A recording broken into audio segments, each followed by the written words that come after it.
It's time for Dodger Baseball. Live from Dodger Stadium, Sportsnet LA presents the Dodgers as they take on the Washington Nationals. Hi, everybody, and a very pleasant Labor Day to you, wherever you may be. Dodgers breaking the seal on the newest homestand, 9 games, and they open up with the Washington Nationals. Once upon a time, way back when, they used to have an old expression in baseball, Washington, first in war, first in peace, and last in the American League. Well, that club moved on. Finally, Montreal came to Washington, and since the Expos turned to become the Nationals, the Dodgers have done pretty well against them. However, now it is a collision of 2 division-leading teams. The Washington Nationals, 6.5 in front of Atlanta, and the Dodgers, for the moment, 2 games in front of the Giants. Why did they lose a half a game already? Well, the Giants concluded a suspended game in Colorado. They won that game to lop off a half a game, and we'll be interested to see the outcome of the second game. Meanwhile, this is the game to concentrate on. It will be the left-hander Gio Gonzalez going out to the mound for the Washington Nationals. 2 years ago, he was a 21-game winner. This year, he is struggling of late. He's only won 6, and for that matter, in his last 9 starts, he is 0-5. On the mound for the Dodgers, Roberto Hernandez, 2-0 this year, 3-1 lifetime against Washington. So, we'll get to the ball game and a whole lot more coming up right after this.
Everybody, what a great Monday to take in a ball game. The Dodgers are back in town as they open up a 9-game homestand, 3 games against the Washington Nationals on deck. Hello, everybody, and welcome inside Dodger Stadium. I'm Alana Rizzo. It is Labor Day. It is also September 1st, of course, and that means that the expanded rosters are in full effect, and the Dodgers have certainly added some to their arsenal. Several call-ups today for the Los Angeles Dodgers. We will start, of course, with Jock Peterson, the highly touted outfielder. He absolutely crushed it in AAA Albuquerque, a .303 average, but look at the home runs, look at the stolen bases.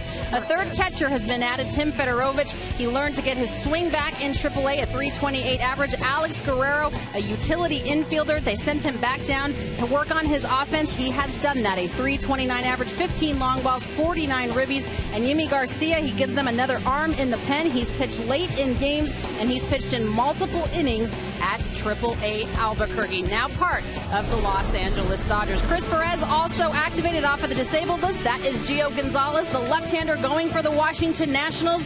For the Dodgers, it is the right-hander, Roberto Hernandez, going for his third win in a Dodger uniform. After the break, Vince Scully is back. Stay with us.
Wherever you are, we're at Dodger Stadium, opening up a three-game series, really rather a collision of two division champions going head-to-head for the Dodgers in the West and the Washington Nationals in the East. And the pitchers, Roberto Hernandez and Gio Gonzalez. Both clubs playing well of late, but the Dodgers, having been burned in San Diego, have reasons to look over their shoulder. Matt Williams and Washington, well, they're a comfortable 6.5 against Atlanta. And by the way, the Braves were no-hit today by 4 Philadelphia pitchers. So Matt Williams, long he played here for the Giants. How well he played at third base, so we welcome him back as a successful manager of a first-place team. Taking a look at his lineup, here are the names. It'll start out with Denard Span in center field, Anthony Rendon at third base, and old friend Jason Worth in right field. Adam LaRoche at first base, Ian Desmond at short. Bryce Harper, the wonderkid, in left field. Wilson Ramos will be the catcher. Asdrubal Cabrera is at second base, and Gio Gonzalez on the mound. On the mound for the Dodgers, Roberto Hernandez. He has beaten Washington twice this year. He is 3-1 lifetime against them since coming over to the Dodgers with an 8-9 record. He is 2-1 wearing the blue uniform. So Roberto ready to go against a very good hitting ball club. the Washington Nationals. They come in here with 126 home runs, and Washington had 40 home runs in the month of August compared to the Dodgers 17. Denard Span had a great August. He had 328, so his average now with 40 hits in the month, just 2 points below 300. And typically a native making the ball club, born in Washington, D.C., although he now lives in Tampa. So Denard Span checking in. Roberto Hernandez looks in to get a sign. And the first pitch of the left-hand hitter is low and inside, ball 1-0. Denard Span suffered a nightmare on the field. It was a few years ago, and it was actually an exhibition game. The Twins were going to play at Steinbrenner Field in Florida against the Yankees. The 1-0 pitch on the way is low. Denard was at one time with Tampa and playing with the Twins. Anyway, he came up and he hit a line drive into the third base side of the dugout, and with all the people in the ballpark, it hit his mother in the chest. He takes off the plate, so Hernandez now behind 3-0. Well, as you can well imagine, his mom was sitting there wearing a Minnesota Twins uniform, number 2, and of course Spahn, he just immediately raced off the field, jumped into the stands to make sure that his mother was all right. 3-0 pitch in for a strike. We're happy to say that she was examined and came back to watch the remainder of the exhibition game. Denard Span,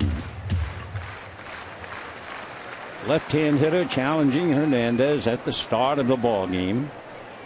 Roberto, who is basically a sinker ball pitcher, works one in for a strike, and the count 0-1. So Roberto Hernandez, if he is right, the infielders will have a busy day. He's a good 2-1 as far as sinkers and ground balls to fly balls, and he has that spot where he's in the spotlight and the hitter is in complete shade. Roberto ready now, and the big right-hander's 3-2 pitch is swung on and lined right at Adrian Gonzalez.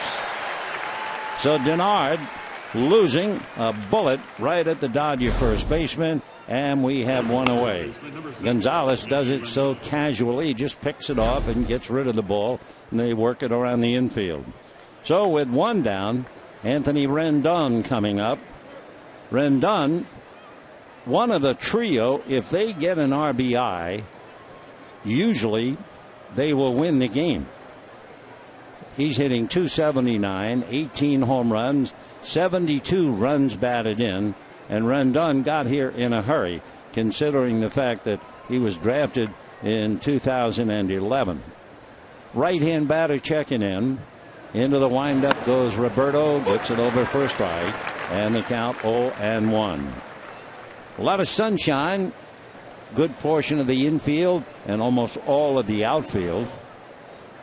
So they have a lot to contend with.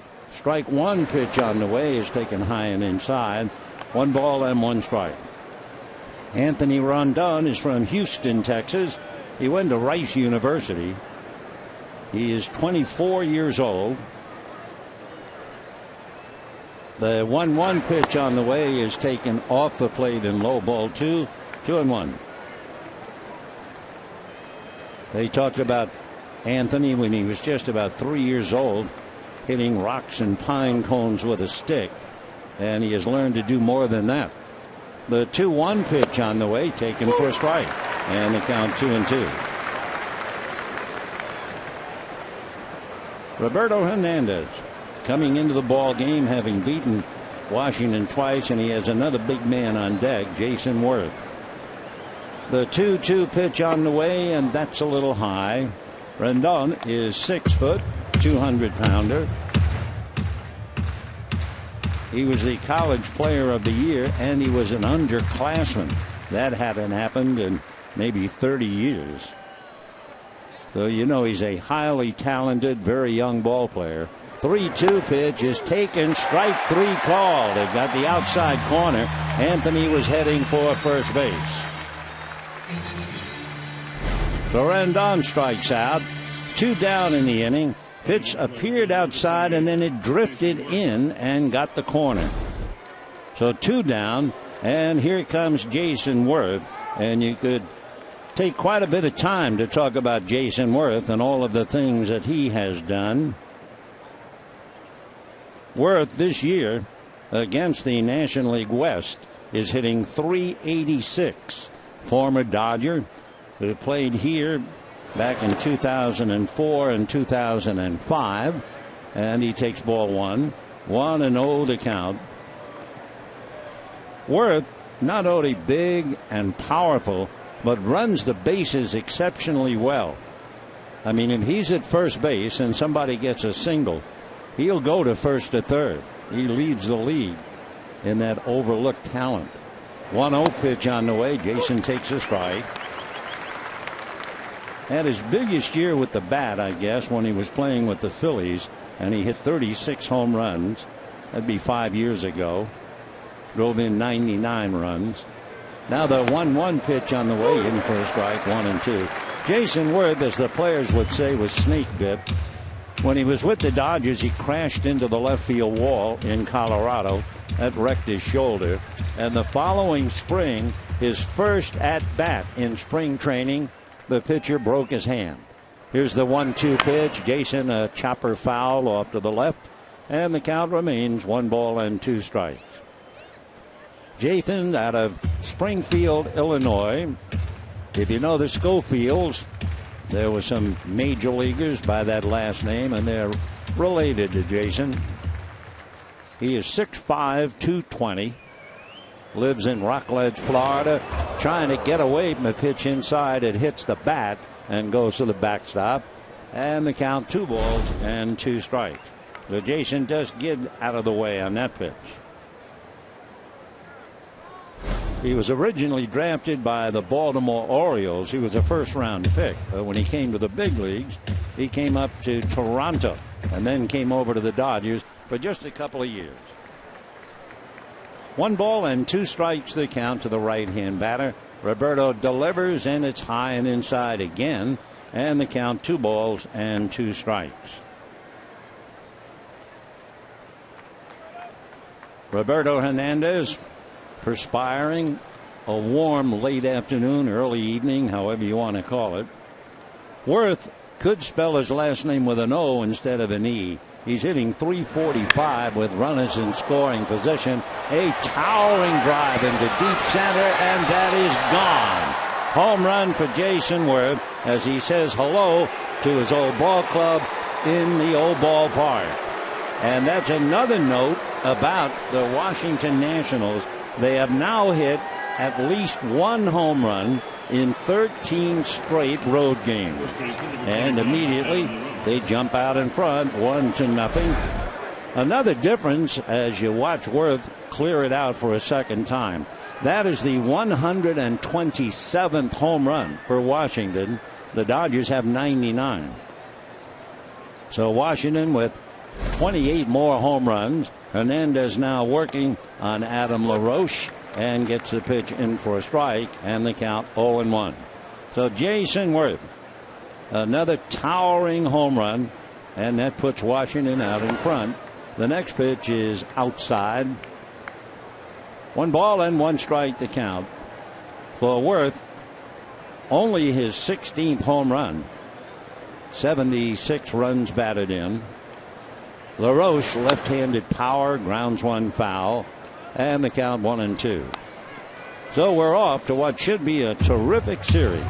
2 division leaders going head-to-head, and as we said, you could easily spell his name W-O-R-T-H as well as with the E.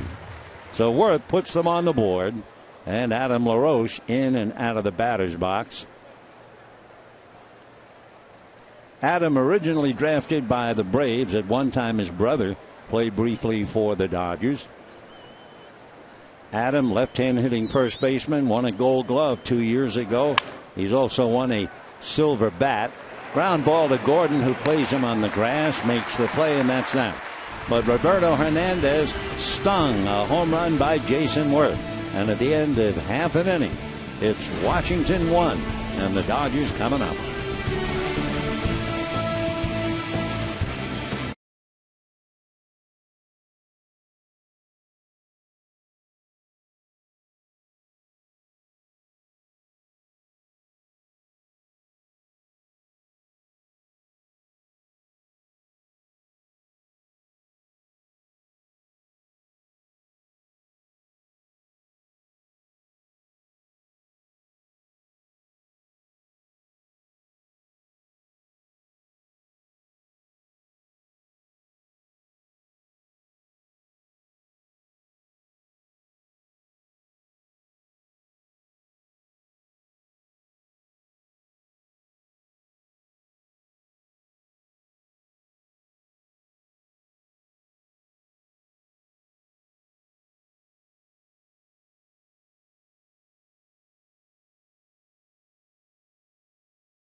First step into September 1, and Jason Worth puts them in front with a home run.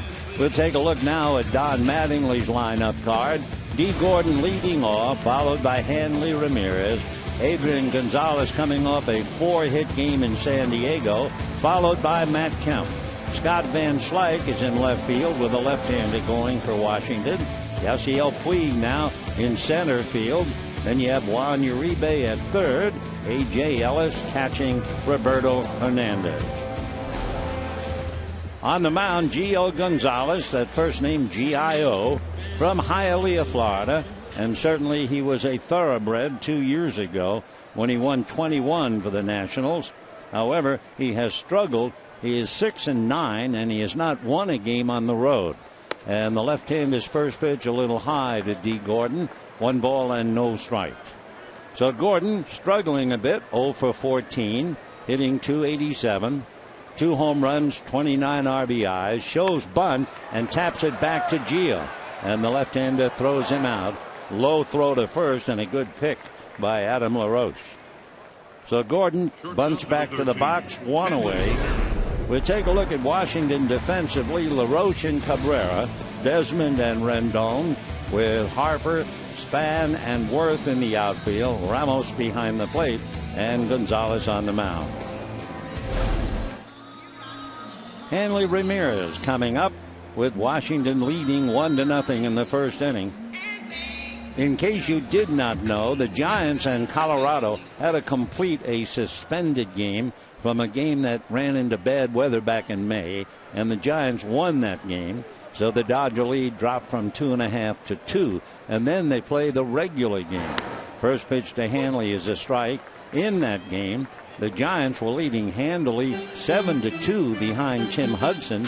However, the Rockies have rallied back, and it is now 7-6 Giants in the 7th inning. Gonzalez ready, left-hander's fastball in there nicely for a strike. And the count 0-2 to Hanley. The Dodgers at home against left-hand starters are 8-8. On the road, totally different ball club, as you know. Against left-handers on the road, they are 15-3. Strike 2 pitch. Hanley takes one that bounces in. And the count 1 ball and 2 strikes. A little bit about Gio. We told you he hadn't won on the road. He's lost 6. He has not gotten any run support, a little less than 2.5 runs during the innings he pitches. The offense, however, at the same time has bailed him out. They've saved him 5 losses where he was down and they came back to tie or take the lead. Hanley, a little ground ball to third, charging is Rendon and makes the play. So Gordon bunted back to the box. Ramirez taps to third. And with 2 out, it'll be Adrian Gonzalez. Adrian Gonzalez with 4 hits yesterday, going 4 for 5. However, struggling against left-hand pitching. He's hitting .197. And in the 3 games coming into tonight, he's hitting just .125 against Washington. Nationals lead 1-0. 2 down, bases empty, first inning. You would expect some very fine pitching during the series. Adrian takes a strike. The Dodgers starters collectively, their earned run average is 3.1.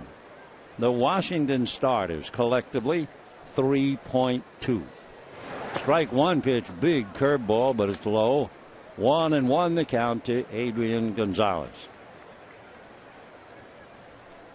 Meanwhile, Steven Strasburg taking the day off on this Labor Day. The 1-1 pitch on the way is off the plate.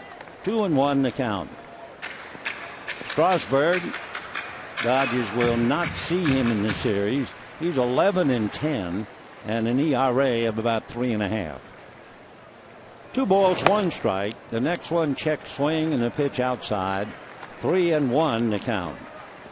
If you get on base against Gio as a very good pickoff move. He also was striking out a lot of people in August. He struck out 31. 3-1 pitch to Adrian Gonzalez in there for a strike, and the count 3-2. 1-0 Washington.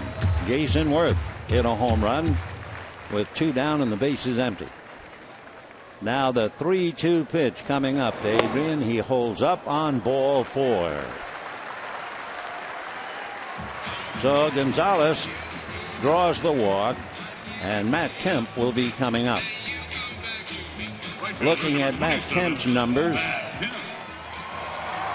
he is hitting .252 against left-handers, hitting .279 overall. Comes in with an 8-game hitting streak. He has 16 home runs, 64 runs batted in, and in a few appearances against Washington, batting .444.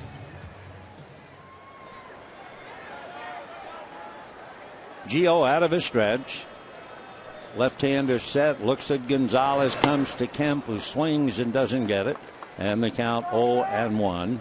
Matt had some problems making contact in San Diego. Nevertheless, he had a walk, a single, and a double yesterday. He had a walk, a single, and a double in the game before, and he had 1 hit the game before that. He takes low and away, and the count 1-1 strike. 1-0 Washington, 2 down, bottom of the first inning. Gonzalez at first, not going anyway. As we told you, Gonzalez has a very good move. Left-handed comes back with a fastball, hit in the air to right center and deep, and this one is going to be in the pavilion. And just like that, the Dodgers take a 2-1 lead.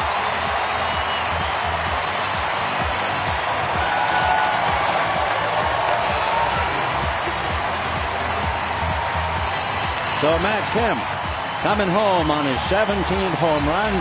He now has 66 runs batted in, and the Dodgers take a 2-1 lead here in the first inning. For Gio Gonzalez, that would be the 10th home run that he's allowed. The bubble machine is active, the victory dance in the dugout, and the Dodgers turn it around to take an early 2-1 lead. Gonzalez into the windup now, and Van Slyke looks at a strike, and the count 0-1. So Jason Worth homered in the first inning, and then Matt Kemp homers with a man aboard, and the Dodgers lead 2-1. The pitch to Van Slyke is low. So a costly walk to a left-handed hitter. Now Gio ready, and the 1-1 pitch on the way, and that finds the zone, and the count 1-2.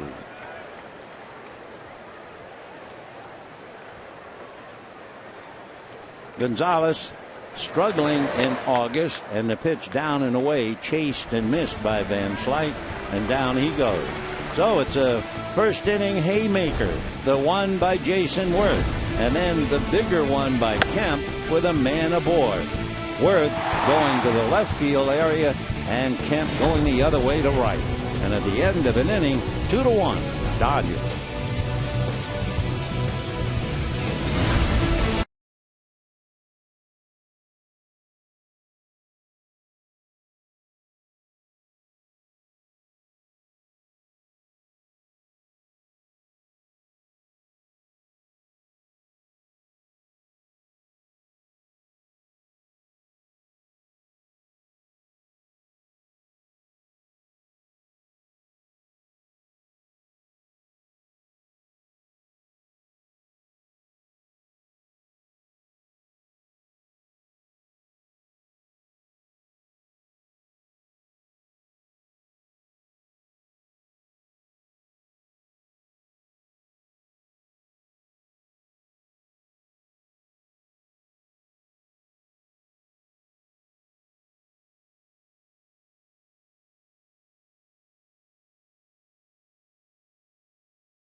a man aboard and hits one out. So the Dodgers take a 2-1 lead into the second inning. And for Matt Kemp, 3 back of Mike Piazza on the L.A. Dodger home run list. It puts the Dodgers in front. And now Washington coming up with Ian Desmond to start it off. Ian Desmond with 5 home runs in the month of August. Takes a look at a pitch off the plate. 1 ball and no strike. Sarasota boy still lives there, 6'2" and 210. Originally signed by the Expos before they became the Washington Nationals. And he takes one up and in, ball 2. 2-0 the count. Desmond, signed by Montreal, finally made it when the team was in Washington. Been there since 2010 and hits one on the ground to short. Hanley is up with it, takes plenty of time and throws him out. So 1 out in the second inning in this battle of home runs. We were just talking about the fact with the starters' earned run average, we figured to see a lot of fine pitching, and we've already seen 2 home runs in the first inning. We'll repeat, the Giants are leading the Rockies 7-6 in the 7th. They were leading 7-2, and the Rockies have battled their way back. Bryce Harper coming up.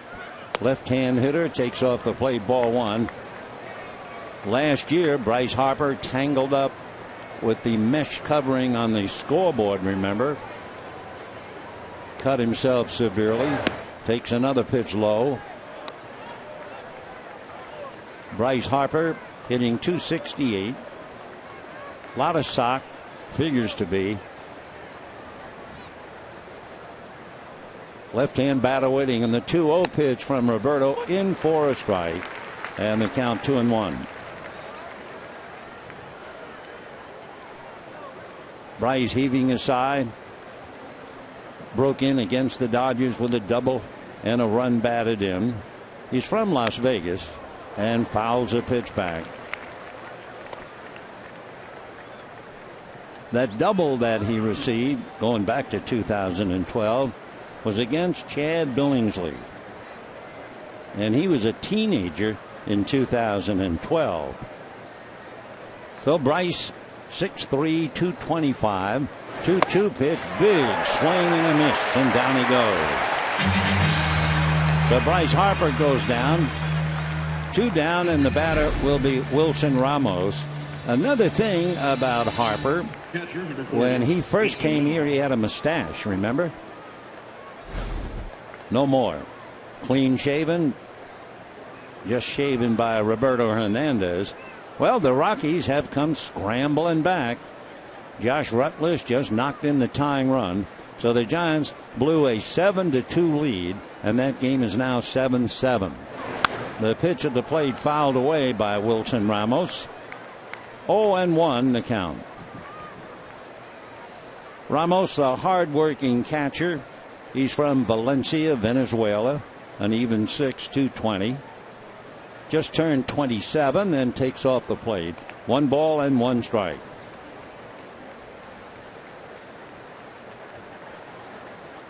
Kind of a smart fella is Wilson. Here's the 1-1 pitch on the way, fouled away. Growing up, Wilson helped put food on his family table long before he signed a bonus. He found a horse wandering the streets, and he collected from neighborhood children for rides. He also caught tropical birds in a homemade trap, sold them to a local pet store. So there's a lot going on between the years of Wilson Ramos. No doubt one reason why he became a good catcher. 2 out, second inning. Dodgers leading 2-1.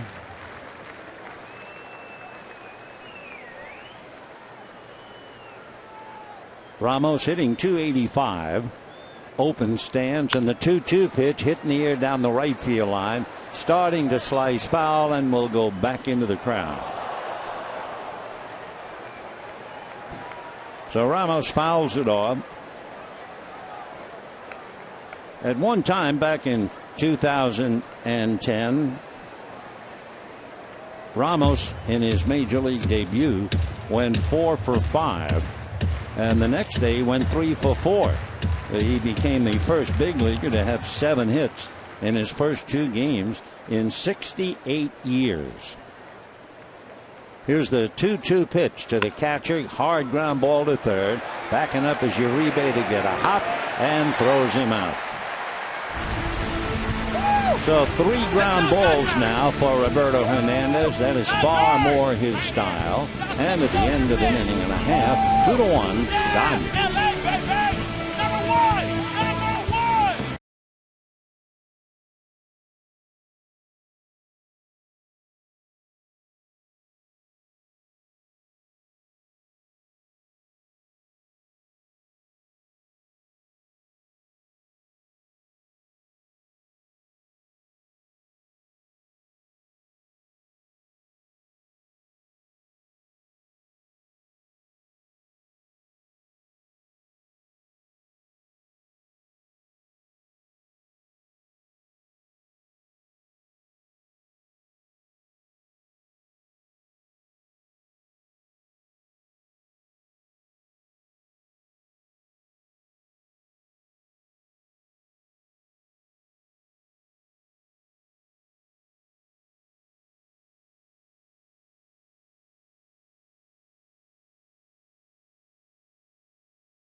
Dodgers and Diamondbacks at 1:10. Be one of the 50,000 in attendance. Receive your own A.J. Ellis bobblehead. For tickets and more information, visit Dodgers.com/bobbleheads. Yasiel Puig is certainly happy that August is over. He hit only .216 in August. So the center fielder grounds one hard to the right side. Backing out on the grass is Cabrera to throw him out. So Puig doesn't hang around very long. 1 pitch and 1 out in the second inning. What is worse than losing a game? Well, could be losing a game after blowing a 5-run lead, but that can always happen in Colorado. The Giants were leading the Rockies 7-2. The Rockies scrambled and tied it up 7-7. Ben Paulson came up as a pinch hitter, hit a 2-run home run against Gene Mackey, and it is 9-7 Rockies in the 7th inning. And the batter here, Juan Uribe. The first pitch to Juan, missing the outside part of the plate, ball 1. Uribe coming back, and yesterday had a single and a double in his first game. He then has a look at a strike, and they count 1 ball and 1 strike. So Uribe, along with Hyun-Jin Ryu, coming back to join the ball club yesterday. The 1-1 pitch is fouled off, and the count 1-2. Uribe hitting .294, 6 home runs, 37 runs batted in, and waiting on deck, hitting behind him, A.J. Ellis.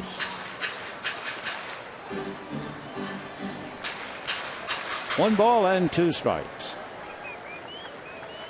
Gio Gonzalez working from the very edge of the third base side of the rubber, and his 2-1 pitch, good breaking ball, swung on and missed. Though Uribe fooled on a very good curveball and takes the long walk empty-handed back to the dugout. That would be the second strikeout. If you're watching on TV, you can see that thing break right down into the dirt. 2 out, and A.J. Ellis checking in. A.J. hitting .191 with a home run and 14 runs batted in. Gonzalez right on the edge of the rubber. Left-hander ready, and his first pitch to Ellis, and that's in for a strike. And the count 0-1.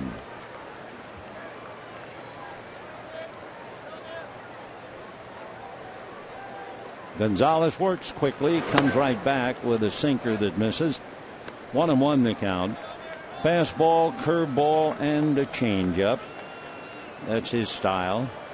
His curveball is the great pitch in his gifts. This one, change up down in the dirt. 2-1 the count.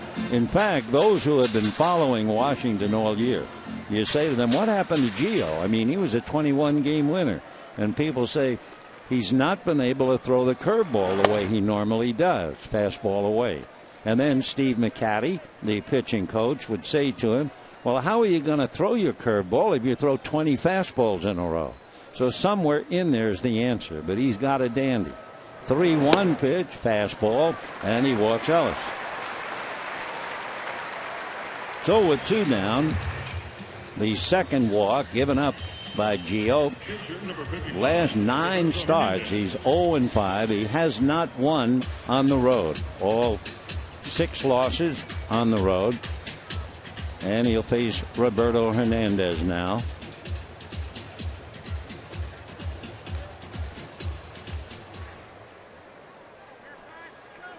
Hernandez with the Dodgers is 2 for 8. Overall, he'd be losing less than 100. Right-hand batter, swings late on a fastball at 93, and the count 0-1. Dodgers lead 2-1, bottom of the second inning. 2 out. A.J. Ellis not going anywhere, just standing on the bag. Hernandez waits, swings, punches one on the ground up the middle, backhanded there by Cabrera, who throws him out. So in the second inning, no runs, no hits, a walk, and a man left. And at the end, get 2-1 Dodgers.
In case you might be just joining us, Jason Worth, at one time a Dodger, came back and homered into the left center field seats. And then the bottom of the first inning, after Gonzalez had a 2-out walk, Matt Kemp hit one into the right field pavilion, and the Dodgers have a 2-1 lead as we go to the third inning.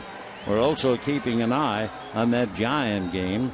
Last we heard, 9-7 Rockies. Bottom of the seventh inning, they were down 7-2. Giants won the suspended game. So when the Dodgers took the field tonight, their lead was actually 2 games. Roberto Hernandez will be facing Asdrubal Cabrera, young fella from Venezuela. That Giant game is now moved to the top of the 8th inning. Cabrera coming up. He doesn't remember it, but his parents and relatives have assured Cabrera that he started switch hitting as a 3-year-old. Though he has been able to make that gift and come all the way to the big leagues. Originally signed by the Mariners, came up with the Indians, had a long career, and then came over this year to the Nationals. Hitting .239, 3 home runs, 11 runs batted in. Batting left-handed against Roberto Hernandez, and the first pitch on the outside corner for a strike. 0-1.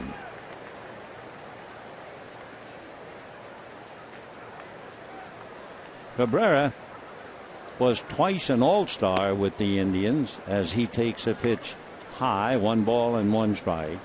He also won a Silver Slugger Award in 2011 with Cleveland. Cabrera waits.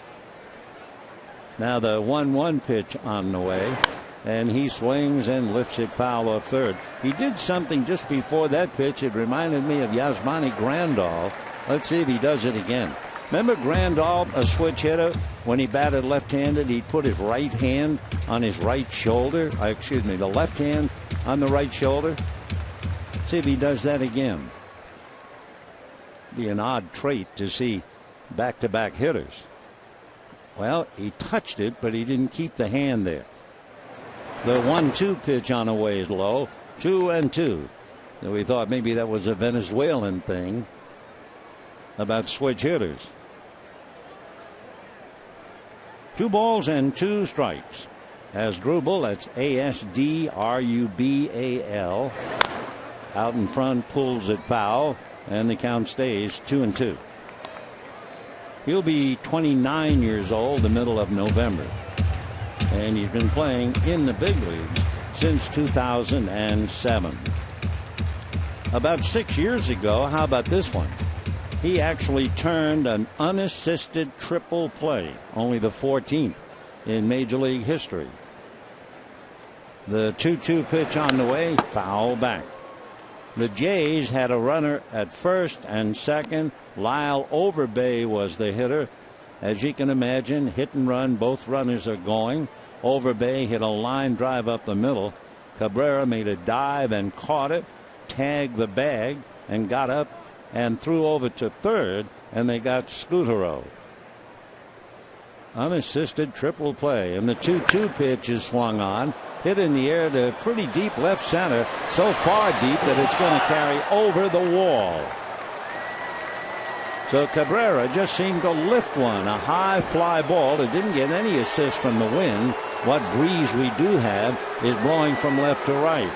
It looked, when it left the plate, like a lazy fly ball, but when we looked at the outfield as Van Slyke and Puig, they were each looking not at the ball, they were looking up at the stands. But that sure was a quiet home run. The pitch looked pretty good. It was working away from him, and Asdrubal reaches the seats. And it looked like Van Slyke and Puig were a little shocked. And the batter now is Gio Gonzalez. And here we are talking about this should be a very well pitched series. And we've already had 3 home runs in it in a 2-2 tie. The next pitch fouled away, 0-2 the count. Well, we did mention coming in that Washington had 126 home runs to the Dodgers 99. Now it's 128 to the Dodgers 100. The next pitch outside, 1-2 to count. We're checking. Giants went out quickly in the top of the 8th inning, so they go to the bottom of the 8th. 9-7 Colorado. Gonzalez swings, chopper wide of third. Uribe is on it, fires over to first, and we get an out here in the 3rd inning. 2-2. 1 out, and Denard Span coming up. Span hit a bullet right into the glove of Adrian Gonzalez in the 1st inning. Span had a very solid August. He had .328, 1 home run, 5 RBIs. By the way, in comparing home runs, Nationals had 40 in Washington. The Dodgers had 17 in the month of August. And now tonight, Worth and Cabrera make it a 2-2 tie. Denard, left-hand batter, waiting. No balls and 1 strike. Hernandez delivers and misses high and inside. For Roberto Hernandez, of course, to give up 2 home runs so early is a little bit of a shock. He had worked 23 innings for the Dodgers without giving up any home runs. So he's welcome to the club twice. 1-1 the count to Denard Span, who promptly fouls one away. The Nationals are coming off a 3-game series at Safeco Field in Seattle. That is supposedly a pitcher's park. And what did Matt Williams' club do? All they did was hit 10 home runs at Safeco. So they have quite a team here. 1 ball and 2 strikes the count. The next pitch high and away. That doesn't seem like the way Hernandez wants to pitch. Basically sinker ball, low ball pitcher. The Nationals hit 2 home runs tonight. They had 2 in the last 10 games. But they are certainly a home run team. Here's the 2-2 pitch all the way. In fact, the hitter Denard Span backs out. Time called. Over the last 10 games, add those home runs up, 21. So they are a wrecking crew. 2 balls and 2 strikes. Hernandez delivers, and that's foul back. So Denard Span 0 for 1. We have 1 down in the 3rd inning in a 2-2 tie. Washington had Worth homer. Dodgers had Kemp homer with a man aboard. And then Cabrera homers to tie it up. Denard batting and Rendon on deck.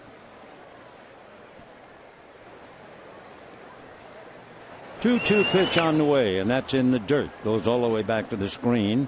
So 3-2 the count to the leadoff man, Denard Span. Span, by the way, should he get aboard, is more trouble. He has stolen 27 out of 32. 3-2 the count.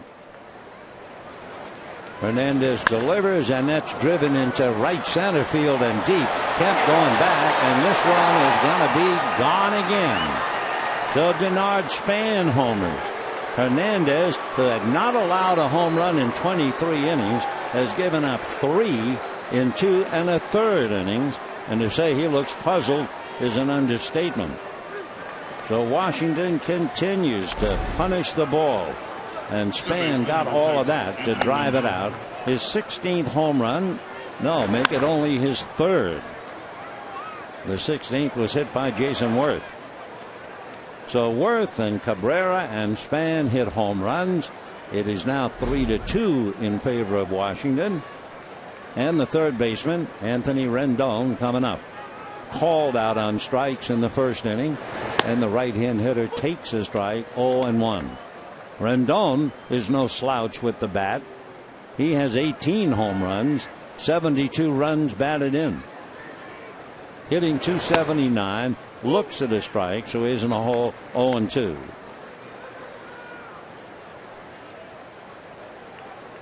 So the Washington Nationals punishing Roberto to the extent they're leading now 3-2. The next pitch pulled foul outside of 3rd down the line. Worth, Cabrera, and Span. 3 runs, 3 hits for Washington. 2 runs, 1 hit for the Dodgers. So Denard cooling off, lined out, and then homered. Strike 2 pitch coming up. Swung on, line drive, base hit into right field. So Rendon, a single to right. And that will bring up Jason Worth again. Next, right fielder, Jason Worth. So Jason Worth, with 2 out in the 1st inning, came up and promptly reached the seats. No doubt about it. High drive, and all Puig could do is watch it go up into center field. So then Washington got the idea. So then Cabrera came up and hit a home run.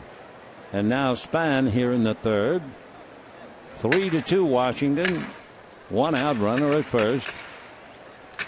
Rendon is also a very good base stealer. He has stolen 13 out of 14.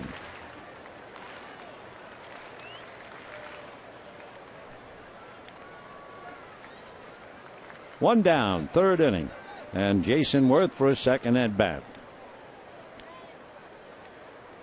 A.J. Ellis had a request, asks for a new ball, sends it out to Roberto. Jason Worth has hit over 300 in August. He hit 320 in August, 337 in July, and 372 in May. So he's been a one-man gang. Jason ready, looks at a strike, and the count 0-1. Last year, he was the only player to rank among National League's top 5 in slugging, on base percentage, batting average. Worth waiting, strike one pitch. Instead, Hernandez backs off the rubber. They have to worry about Rendon. 18. This club has 79 stolen bases along with all those home runs. The pitch to Worth, that misses to even up the count. 1 ball and 1 strike. For Jason on this road trip, he has a double and 3 home runs. 1 ball and 1 strike. Hernandez delivers, finds the mark for a strike. 1-2 the count. Worth, I think, from his body language, a little annoyed at himself for taking that pitch. Boy, he spun out of there right away. He wasn't disagreeing with the umpire. Now Jason gets in as Hernandez takes a look. Rendon off the bag, held on by Gonzalez, not going, and Worth swings and strikes out. Breaking ball got him, so Jason rides the elevator from the penthouse to the basement, and with 2 down, the batter is Adam LaRoche. The pitch was off the plate and low, so now he is really fit to be tied. He took the one pitch I think he felt he could have hit out of sight. 3 strikeouts now for Roberto Hernandez. 3-2 in favor of Washington. Adam LaRoche grounded out to D. Gordon, who plays about 10 feet out in right field.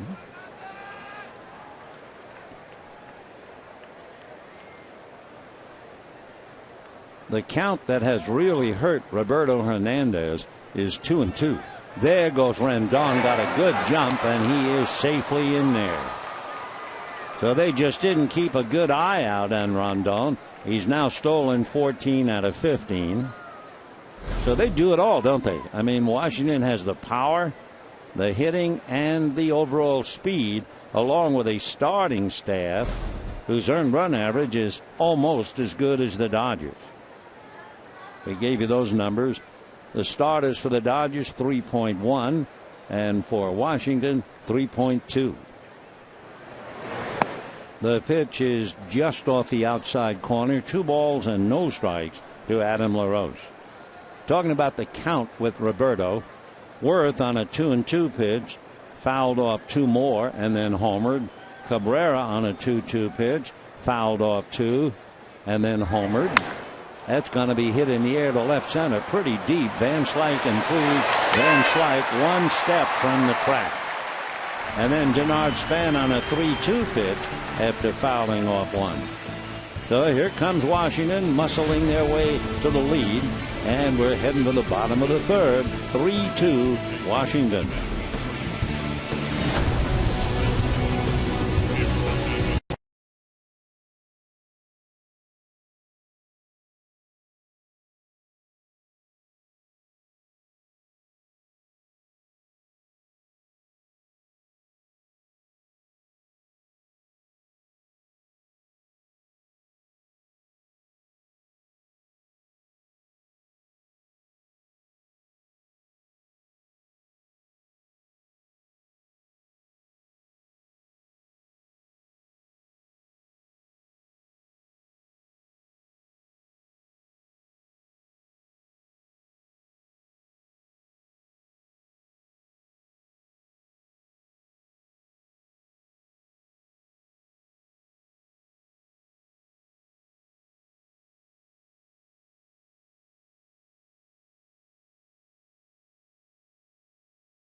hit a home run, turned the game around again. Worth homered to give Washington a 1-0 lead. Kemp homered with a man aboard to give the Dodgers a 2-1 lead. And now the home runs by Cabrera and Span, and we have a 3-2 Washington lead. D. Gordon tried to bunt his way aboard. Though that is a difference, isn't it, after looking at those home runs. But don't let the home runs fool you. You know that Washington also has 29 bunt singles. So they do it all as D. Gordon takes ball one. 1-0 the count, bottom of the third. Field almost in shade. Right field, the last to go. The 1-0 pitch on the way on the inside corner for a strike. 1-1. So as far as the pitcher and the hitter, they're even. And the struggle will be the right fielder for a while longer. 1 ball and 1 strike. Gonzalez delivers a roller wide to first, picked up there by LaRoche. A race to first, and Gordon's going to win it.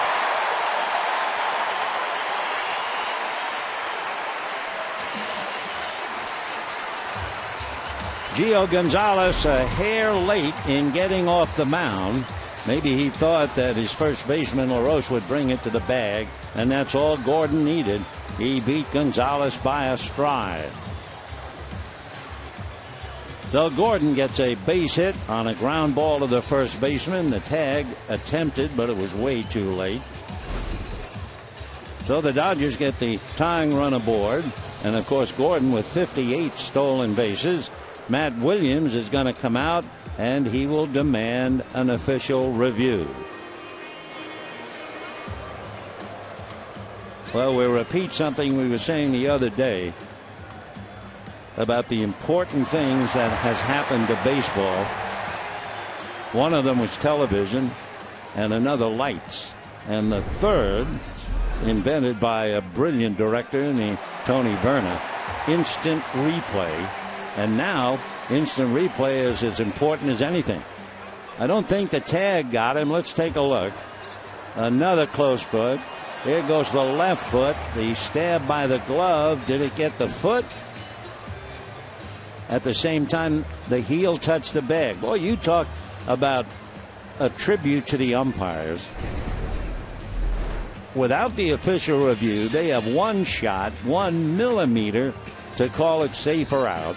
And now we have millions of dollars worth of equipment. And from what I've understood recently, there have been well over 1,000 reviews already this year. 46% were reversals, which is another hats off to the umpires. So you're the first base umpire and you're on the right field foul line. How in the world can you call that? And they're not going to be able to just take one picture and say, okay, that's that. It takes a while. And even then, sometimes there's a little doubt. So Gordon is standing at first, representing the tying run for a moment. The crew chief is Ted Barrett. Matt Williams calling the official review. LaRoche talking to D. Gordon and Davey Lope listening. Well, a headset comes off, out. So apparently he got his foot. So D. Gordon out on what turns out to be a 3-1 play. So heads up for Matt Williams. That was pretty tough. Down near, however, he had about as good a shot and a better shot than first base umpire Ted Barrett. He was on the foul line. So Hanley Ramirez, who grounded out, coming up. 3-2 in favor of Washington. We're only in the bottom of the third inning. This is shaping up to be quite a 3-game series. Gio Gonzalez, slow breaking ball, drifts in for a strike. That's his payoff pitch. So Gordon, a little disillusioned, thought he had beaten it, and apparently that last second tag got him on the foot. He didn't even realize it. Strike one pitch, fastball in there, and the count 0-2. Ramirez 0 for 1. And Gordon, as you can imagine, thoroughly frustrated back in the dugout. Ramirez batting .269. takes that breaking ball in the dirt. 1-2 to Hanley. 13 home runs, 60 runs batted in. Gonzalez waiting for Hanley in and out of the box. Now he checks in again. Gonzalez into the windup, and his 1-2 pitch on the way. Taken strike 3. Good breaking ball. And you talk about late. That pitch was almost on the plate before it broke into the zone. And Ramirez locked in, had no chance to take a swipe at that one. He was locked, and the pitch came in. Third strikeout for Gio Gonzalez. Hanley, no argument. He knew he was done. And the batter, Adrian Gonzalez, who walked in the first inning. What about the Giants? Well, it's the top of the 9th inning. LaTroy Hawkins is pitching for the Rockies, and the Rockies are leading the Giants 9-7. That sure looked like an upset because Tim Hudson leading 7-2. They got rid of him, and the Giant offense stopped completely. The 1-0 pitch in for a strike, 1-1. On deck, Matt Kemp. Gonzalez ready on his 1-1 pitch. Grounded back of first. Fair ball. LaRoche takes it to the bag. And that's the inning. So the Dodgers go very quietly in the 3rd inning. And at the end of 3-2, Washington.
Dodger Baseball on Sportsnet LA is brought to you by the all-new Chrysler 200, America's import.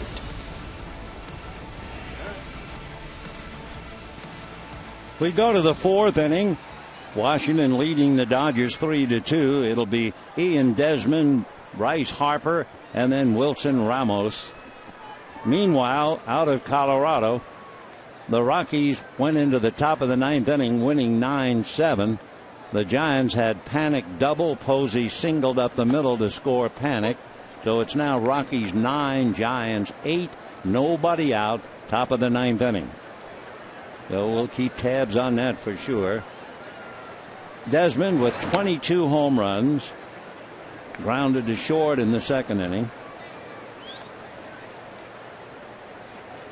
The 2 division leaders. Who knows? They might go head to head in the playoffs.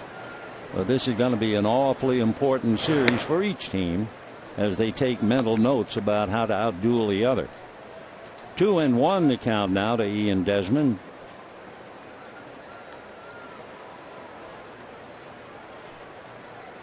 The 2-1 pitch hit in the air, foul off to the right, out of play. 2-2.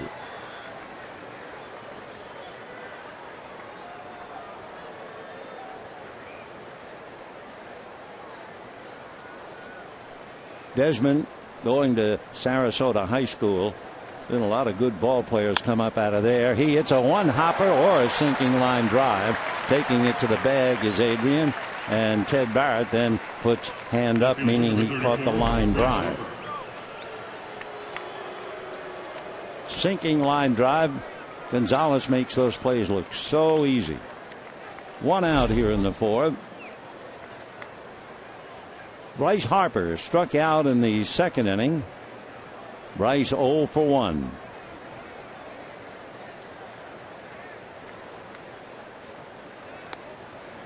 Harper back in 2009 was Baseball America's High School Player of the Year. They had never ever picked a high school player, and he was a junior. He's been tabbed as a future star ever since he started to play the game. He went to the College of Southern Nevada. Lifts one down the left field line. Coming over to take a look is Van Slyke, but it's back in the crowd. Well, you won't believe it, but in Colorado, after a wild pitch, Pablo Sandoval just singled home the tying run. So the Giants and the Rockies are 9-9 in the ninth. Nobody out. Dear Colorado. The 1-1 pitch fouled away. I don't think I will ever get over the game on a Sunday afternoon when the Rockies beat the Dodgers 16-15 in 9 innings. So Bryce Harper waiting, 1 ball and 2 strikes. Roberto burned on 3 home runs so far. Harper pokes one foul. Still 1-2. Harper was playing T-ball when he was about 3 against 6-year-olds, partly because he wanted to play with his brother Brian. By the time he was 9, he was on travel teams from Colorado, Oklahoma, back and forth from California. High pop fly to Hanley. That'll be that for Bryce Harper. 2 down in the 4th inning. And Wilson Ramos, the catcher, coming up. Quick update again if you missed it. Worth homered in the 1st inning. Kemp homered in the bottom of the 1st with a man aboard. Cabrera homered in the 3rd to tie it up. Span homered in the 3rd to give Washington the lead. 3-2 were in the 3rd inning, and now the 4th. And in the first 3 innings, we had 4 home runs. Strike 1 to Wilson Ramos.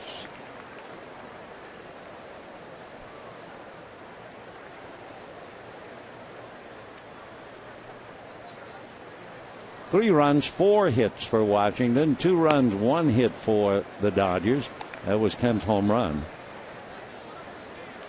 1-1 the count to Wilson.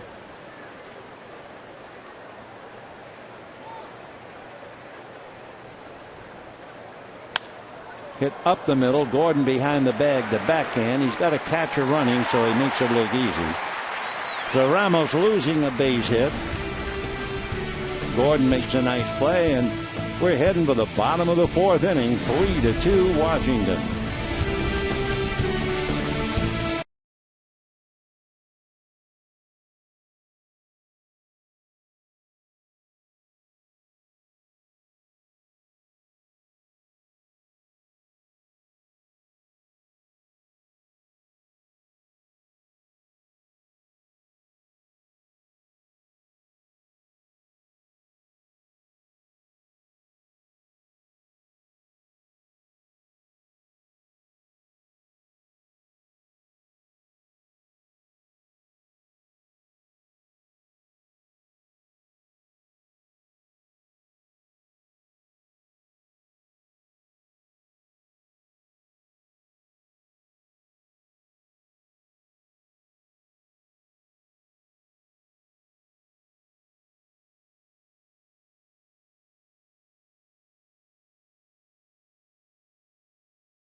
Had a 13-pitch fourth inning. That gets him up to 79. Matt Kemp, in his first at-bat in the first inning, hit the home run with Gonzalez aboard. Dodgers have surrendered that 2-1 lead. It's 3-2 Washington. So Matt followed by Van Slyke and then Puig.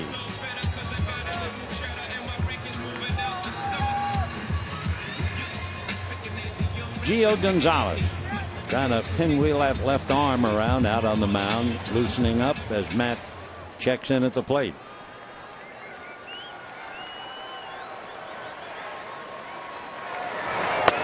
Starts fastball with a strike. Gonzalez's father installed billboards for a living, and a lot of times Gio and his brother Max went to the job sites. Ground ball wide of third, up with it there, Rendon. One away. And it was hard work, as you could well imagine. The kids would get on the scaffolding, but only when the scaffold was low to the ground. But they still had to lug paint and glue packs, and they certainly got a lesson on hard work. In fact, Gio said we would say, "Hey, Dad, come on, take us home." And his father would say, "Just one more, we're almost done." And Gonzalez said he could see the sweat and blood that his father put into it, and that instilled a work ethic in his mind. Gio working now on Scott Van Slyke.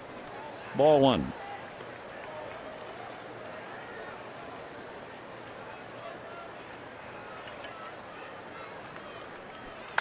One 0 pitch rolled to short. So two down here in the fourth inning, and Yasiel Puig coming up. Center fielder number 66, Yasiel Puig. Puig is certainly trying to find himself.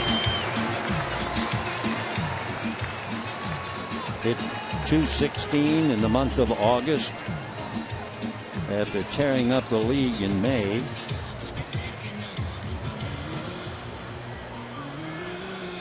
Yasiel swinging at the first pitch, grounded out in the second inning. Sinker away, ball one.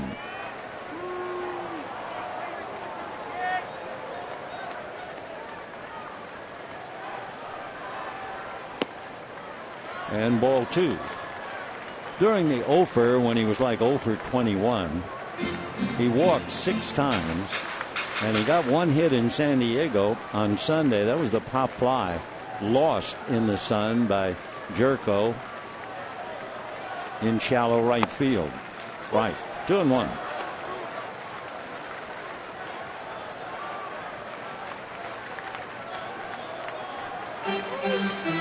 Two and one to Yasiel Puig. 2 out. We're in the bottom of the fourth inning. 3-2 Washington. The Giants are tied up in the ninth inning as Puig hits a ground ball to Cabrera, and down he goes, and the Dodgers with him. So that's 7 in a row retired by Gio Gonzalez, and at the end of 4, 3-2 Nationals.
sure to join us on the next episode of Backstage Dodgers. We follow the Lakers' first-round draft pick, Julius Randle, when he visited Dodger Stadium to throw out their first pitch. So don't miss this new episode of Backstage Dodgers. That'll be Thursday at 7 right here on Sportsnet LA. Roberto Hernandez, the sinker baller, the ground baller, has given up 3 home runs. Gio Gonzalez has given up 1 home run and has 9 ground balls. And Cabrera, the catcher, the second baseman who homered, followed by Gonzalez, and then the leadoff man, Denard Span.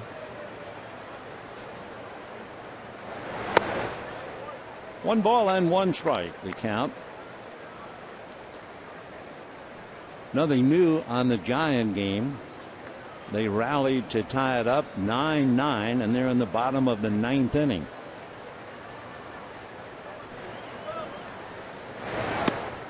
Ball 2.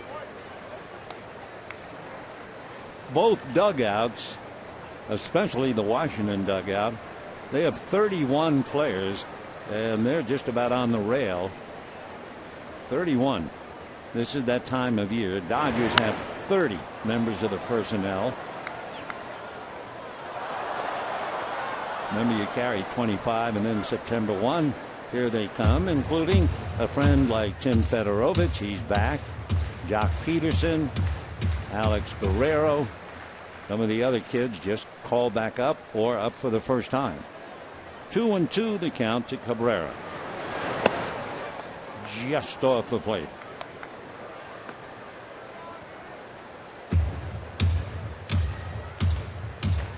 Gio Gonzalez grounded out in the 3rd inning, waiting on deck.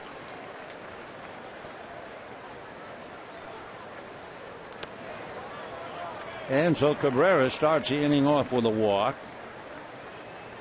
So he has a home run and a walk, and Gonzalez coming up. So the first thing you want to do, how does Gonzalez do bunting? The answer is he has 4 sacrifices, if indeed they're going to go that way. With the Giants battling to stay alive in the bottom of the 9th inning, Sergio Romo now pitching. Gene Machi apparently got pushed around a bit. 9-9 in the 9th. The bunt is fouled at the plate, and the count 0-1.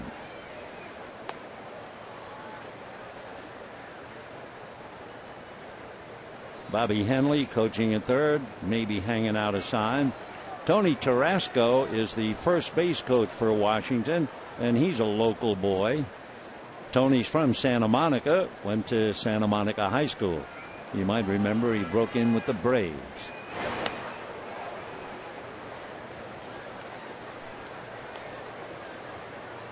Cabrera does not have a stolen base. Zoll is in his 27th game. No balls and 1 strike to count to Gio. Going to show bunt again. And it foul. 0-2. Denard Span on deck.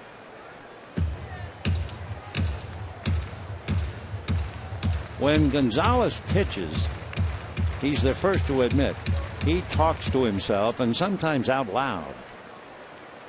Dallas Braden, you may remember Dallas pitched a no-hitter for Oakland, and Braden would always yell at the ball when things were going wrong. Kind of a self-inspiration type talk. So Gio picked it up.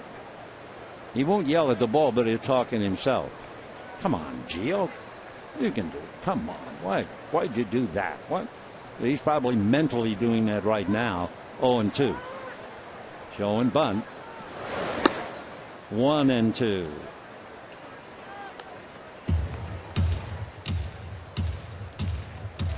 Another check with Bobby Henley.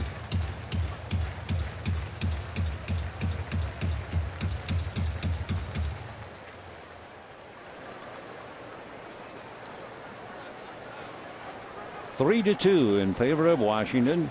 Top of the 5th inning. In the Dodger bullpen, Chris Perez begins to loosen up. That's off the plate. 2-2. It's hot. Roberto Hernandez made 79 pitches, so that's almost 20 pitches an inning in the first 4. There you can see he's right up now to 90 pitches. That third inning took a lot out of him. He gave up 2 home runs and made 29 pitches. 2-2. We'll see. Gio is still going to try to bunt.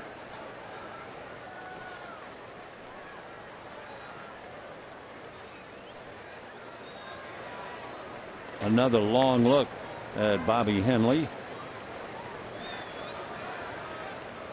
3-2 Washington, top of the 5th. And the bunt is missed. They throw to Gordon. They might have had a play. AJ's hurried throw, however, would have gone down the right field line, except for a nice catch by D. Gordon. Though on strike 3, Cabrera wasn't quite sure about it. Started, turned. Now he's going to be hung out. Instead, bad throw, and D saved it. Might have gotten him right there, but they didn't. So 1 out. Cabrera holding at first. A save by D. Gordon, and the batter is Denard Span, who has lined out to first and homered. Span, a first-round pick by the Minnesota Twins about 13 years ago. And watch Cabrera. He did something to himself getting back to the bag. Shakes his right leg. And he and Gonzalez are laughing about something. But watch the tag. Up he came, and that's what he did.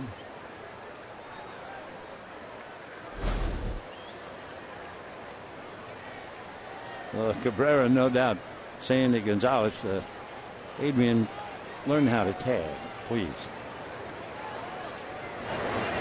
And a drive to right field. Back goes Kemp watching this thing, and it is going to go out into the bullpen.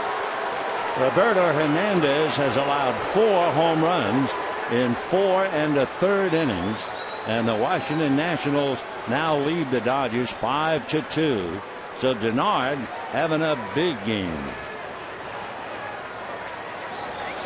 So with 4 home runs, that now gives Washington 130 home runs. It was a sinking fastball, but it didn't sink enough. And Roberto watches that one go into the bullpen. So Span hits 2 today. You know how many he had in 126 games this year? Span hit 2. And he has 2 tonight in back-to-back at-bats. Nothing like equaling your full year production in 2 swings. So Denard Span breaks it open a bit. It is 5-2, and you can wonder why the Dodgers had Chris Perez warming up in the bullpen. Hernandez due to bat third in the bottom of the 5th, but from the looks of things, he will never come to bat. Though Mattingly going out pretty sure with a hook, and Perez, who had been loosening up, is going to be called into the game. So Roberto Hernandez made 91 pitches, gave up 4 home runs and 5 runs total. It's 5-2 Washington, and we'll be right back.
twice this year. He was 3-1 lifetime against them, but he certainly didn't fool them today. He goes 4 1/3 innings. He makes 91 pitches, and 4 of those pitches are hit for home runs.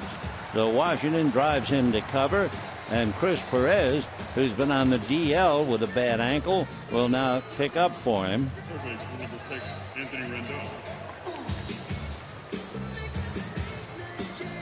By the way, an interesting thing about the last name, Hernandez.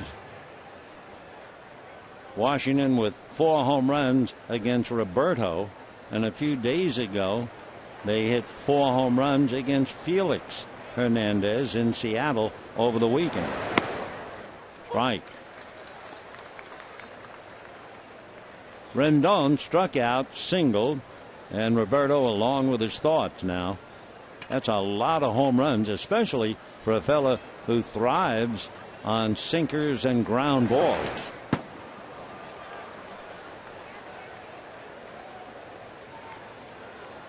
So the Dodgers are laboring on Labor Day. 5-2 Washington. 5th inning, 1 out.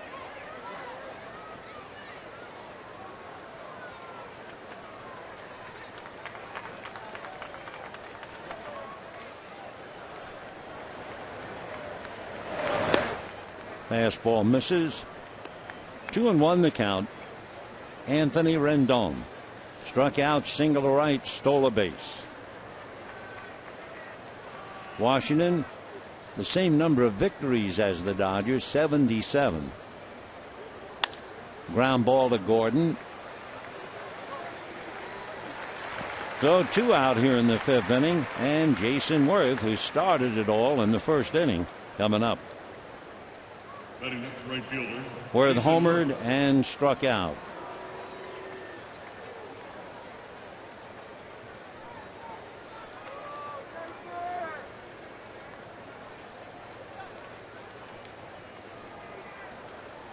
When the Dodgers come up in the bottom of the 5th inning, Uribe, Ellis, and Hernandez. By the way, the Rockies came up with a run. Charlie Blackmon knocked it in the bottom of the 9th inning. So the Rockies were trailing the Giants 7-2 against Tim Hudson. And when the dust settles in Denver, the Rockies win the game 10-9. 1 ball and no strikes. That's off the plate, ball 2. Chris Perez working on Jason.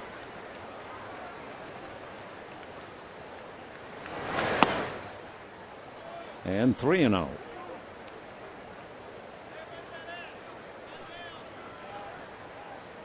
Perez the other day was pitching in Class A ball. On deck, Adam LaRoche. And there's ball 4 to Jason Worth. Second walk given up to Washington. Adam LaRoche rounded to second, fly to left, 0 for 2.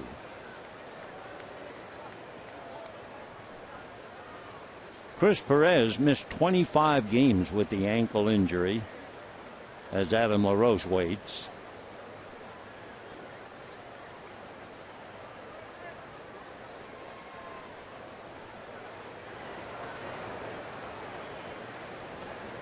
Two down, 2 in, 5-2 Washington. Gordon playing a shallow right field, and well he should, with LaRoche up.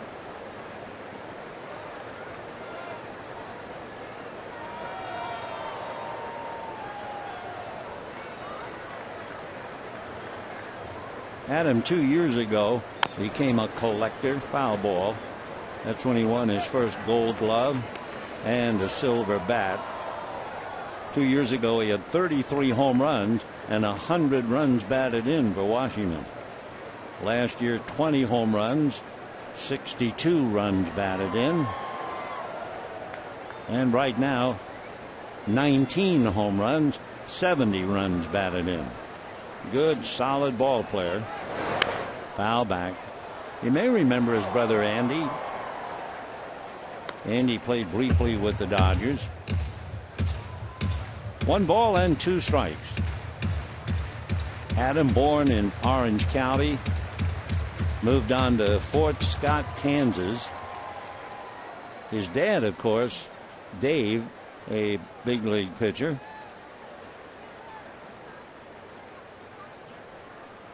One ball and 2 strikes. Dave LaRoche, the father, twice an American League All-Star pitcher, going back to 1976 and 77.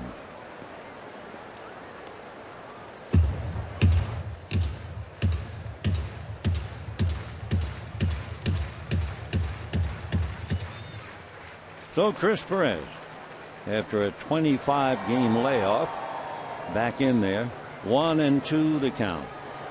A bluff and now going is Worth. The throw is high off target, and Jason Worth steals second. He's not only a home run hitter, Worth is a perfect base stealer. He is 8 for 8 in stolen bases. Got a good jump, head down, straight steal, and he's in there easily. So LaRoche now with a chance to pick somebody up as Worth steals second. 2 stolen bases. Rendon stole second in the 3rd inning. Now Worth here in the 5th. So along with their 130 home runs, they now have 81 stolen bases. 3-2 the count.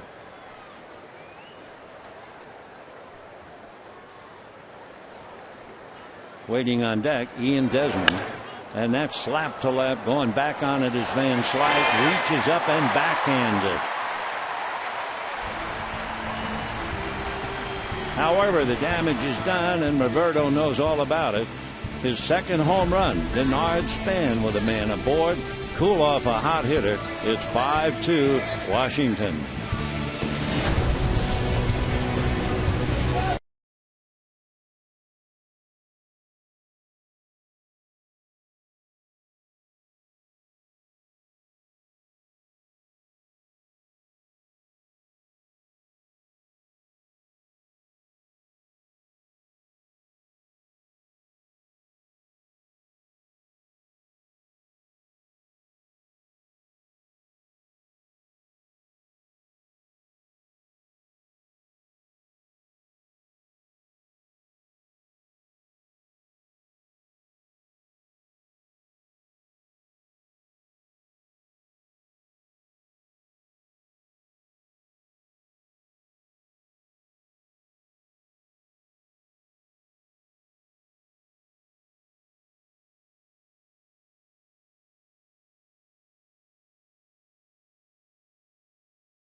Bottom of the 5th inning, 5-2 Washington. A reminder, be one of the first 50,000 fans at Dodger Stadium tomorrow at 7:10.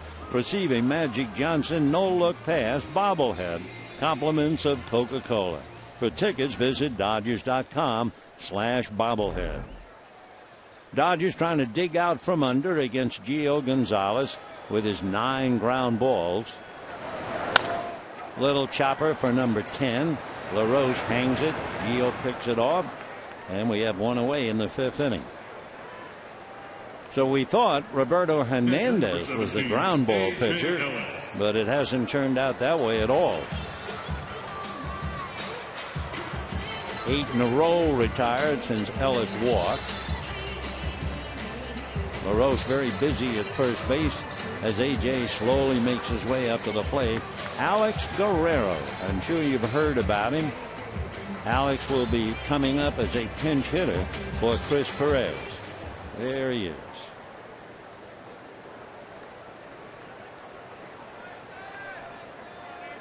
You may remember Guerrero got into that argument, whatever, we weren't there to describe it, and had his ear bitten severely.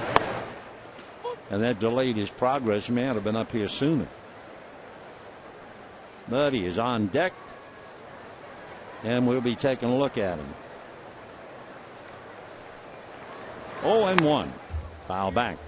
0-2. Ellis walked in the second inning. 5 runs, 5 hits for Washington. 4 of the 5 hits home runs. 2 runs, 1 hit for the Dodgers. Their 1 hit a home run. 0-2. Just missed inside. 1 ball and 2 strikes.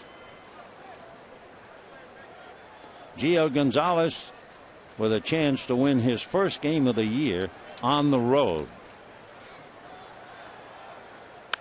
Fastball hit to right field, going back on it, Jason Worth. So 2 down here in the 5th inning, and after 10 ground balls, Dodgers hit a fly ball to right. And now here comes Alex Guerrero, born in Cuba. Guerrero is 27 years old. He'll be 28 the week before Christmas. He's 5'10" and a good 200 pounds. Dodgers signed him in October of last year, and he has made rapid progress. He was a top performer in Cuba's top league. 1 ball and no strikes. Guerrero defected from Cuba last year.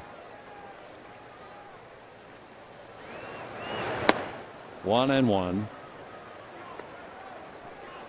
Alex was upset last year. He was left off the Cuban roster for the 2013 World Baseball Classic, though he left the country.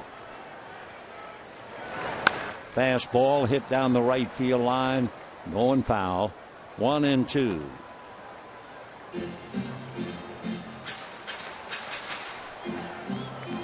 It was May when Guerrero was in that bizarre altercation. A throw by catcher Miguel Olivo made to Guerrero at second base, and there was bad blood. Olivo became upset. Guerrero failed to tag out the runner. They got into a hollering match while the pitcher was being changed, and the next thing you know, a fight and the surgery on the ear.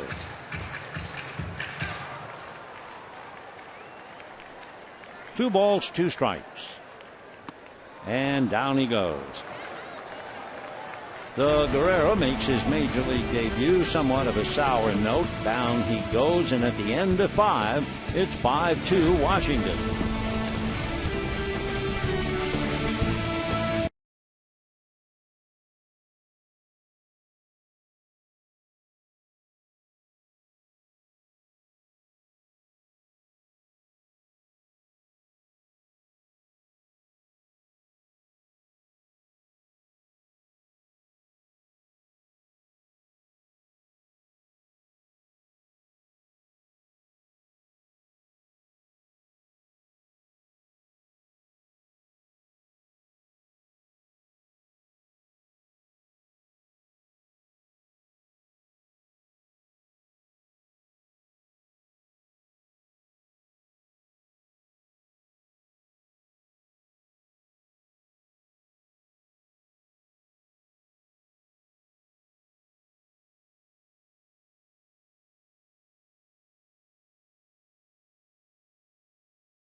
Here's how about this one? Labor Day 1944.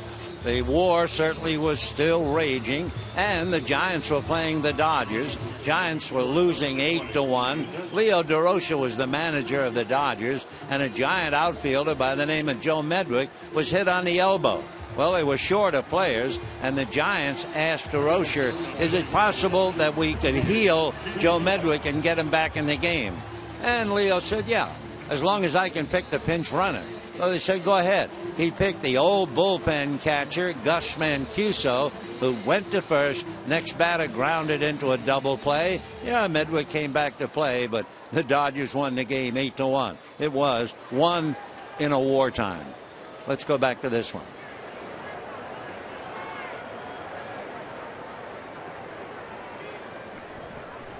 Jamie Wright coming out of the Dodger bullpen, working on Ian Desmond, and a strike. It seems like Jamie Wright pitches every day, but that's not true.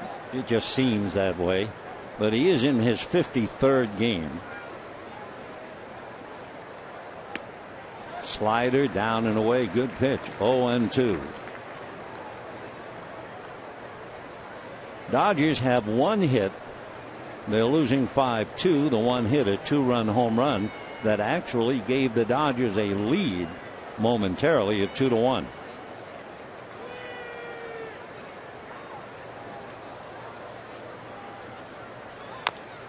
Little tapper foul. 0-2 to Ian Desmond.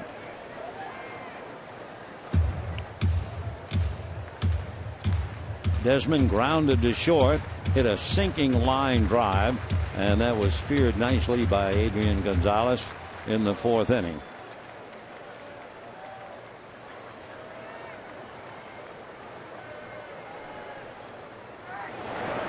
Slider off the mound, dying on the back of the mound, and that'll be a base hit for Desmond.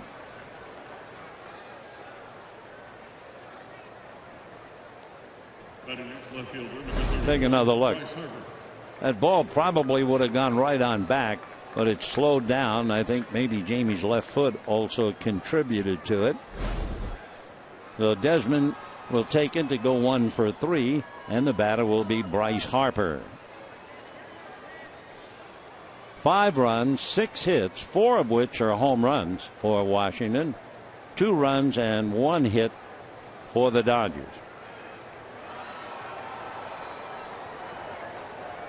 A lot of people, when they think or hear the name Bryce Harper, if they're big baseball fans, they might start thinking about a great young outfielder with Detroit by the name of Al Kaline. Back in 1955, Kaline, 20 years old, was hitting 3rd in the lineup all season for the Tigers. According to Baseball Reference, that's the definition of Kaline's distinction. No kid had ever hit 3rd all year in a big league team. Bryce Harper hit in the number 3 spot for a while. That year he was 20 years old, wouldn't be 21 until October. 0-1.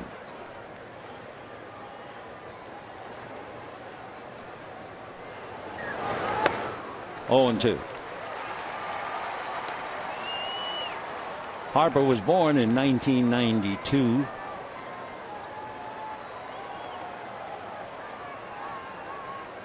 Be 22 in October.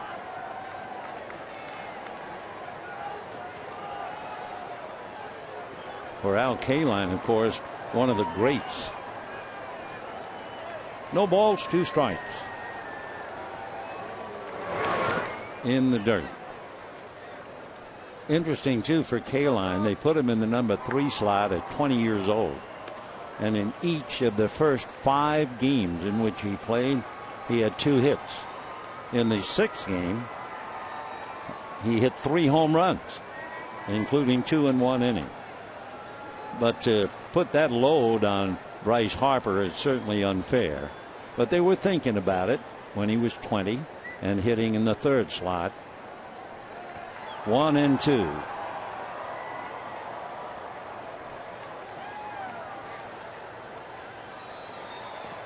And down he goes. So Harper 0 for 3, strikes out twice. Bryce now has struck out 87 times. And Wilson Ramos, the catcher, coming up. Dodgers with Roberto Hernandez, who gave up the 5 runs, 5 hits. Perez got a couple of outs. Now Jamie Wright has an out and a base hit. Ramos has grounded to third, grounded to second. Ball 1.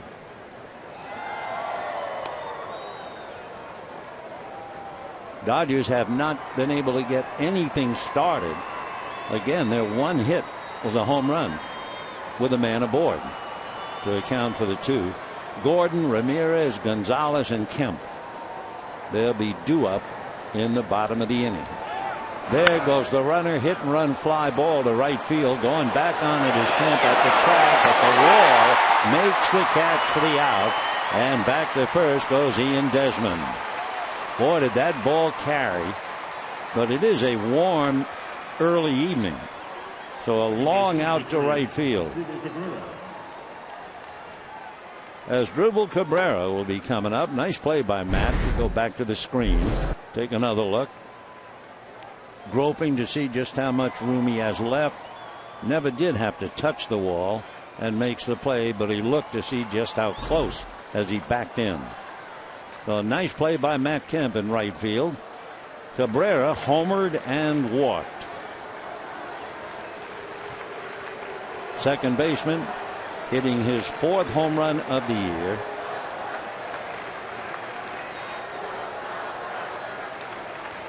Three of the 4 hitting left-handed. And ball 1. Clayton Kershaw tomorrow night against Doug Fister. Fister is 12-5, and of course Clayton going after his 17th. 1 ball and no strikes.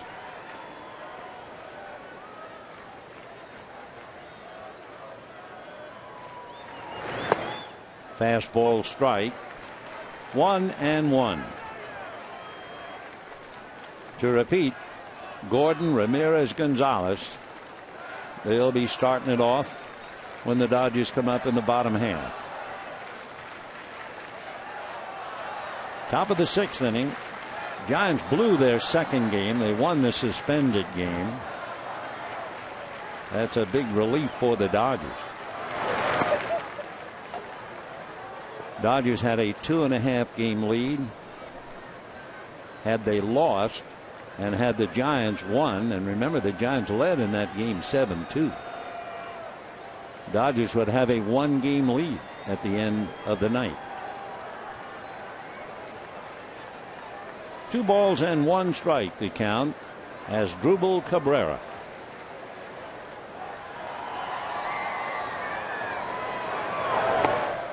And ball 3. So Desmond at first base on a 3-1 count. You have the pitcher Gio Gonzalez due up. Wright trying to get an out here. Matt Williams with a 3-run lead right now here in the 6th inning.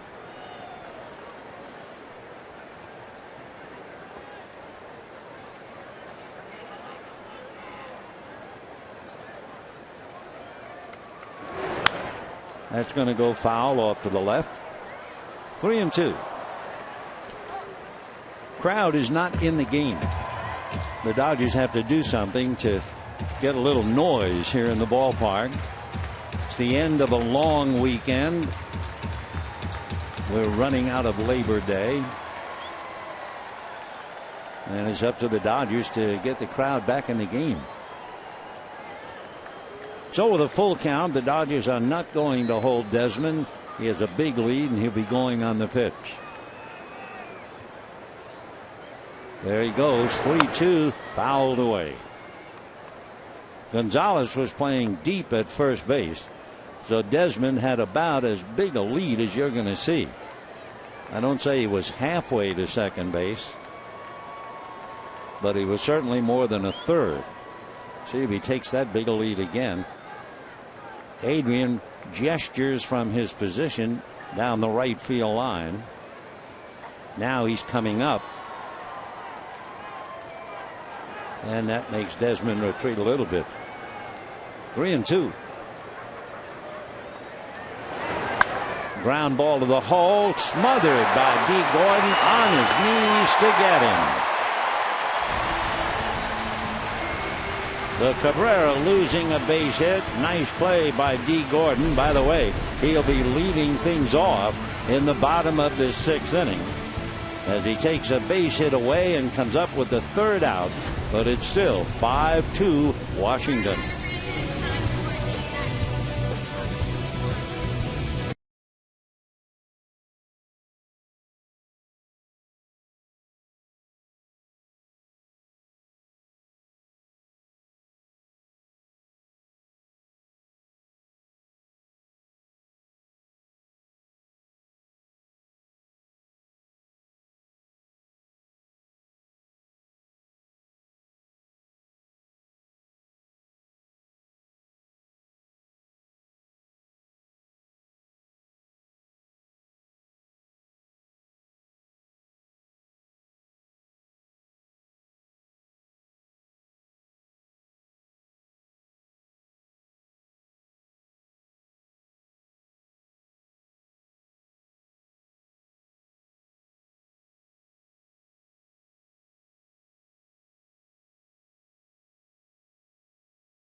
To the bottom of the 6th inning, as so often happens, a player makes a fine defensive play and he leads off the next inning.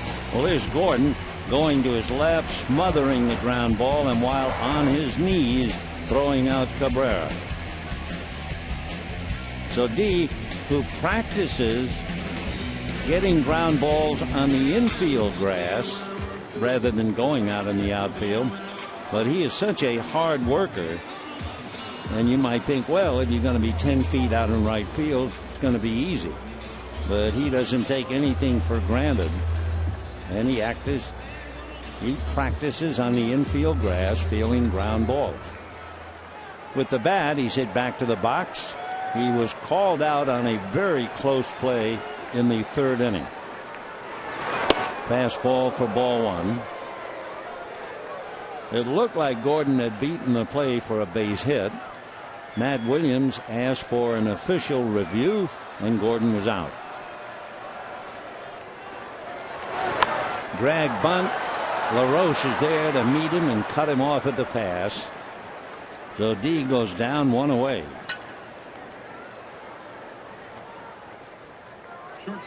Down in the Dodger bullpen, Brandon Lee gets up and he'll begin to loosen up. Hanley Ramirez grounded to 3rd and struck out. Hanley 0 for 2. If the Dodgers fail to come back today, they can really breathe a sigh of relief. The fact that the Giants blew a 7-2 lead. The Dodgers would have had a game and a half cut off their lead should they lose and the Giants had won that game. They didn't. Ball 1 to Hanley. Grounded to 3rd, struck out. Dodgers with 1 hit, a home run by Matt Kemp. Meanwhile, Uribe and Puig completely shut down.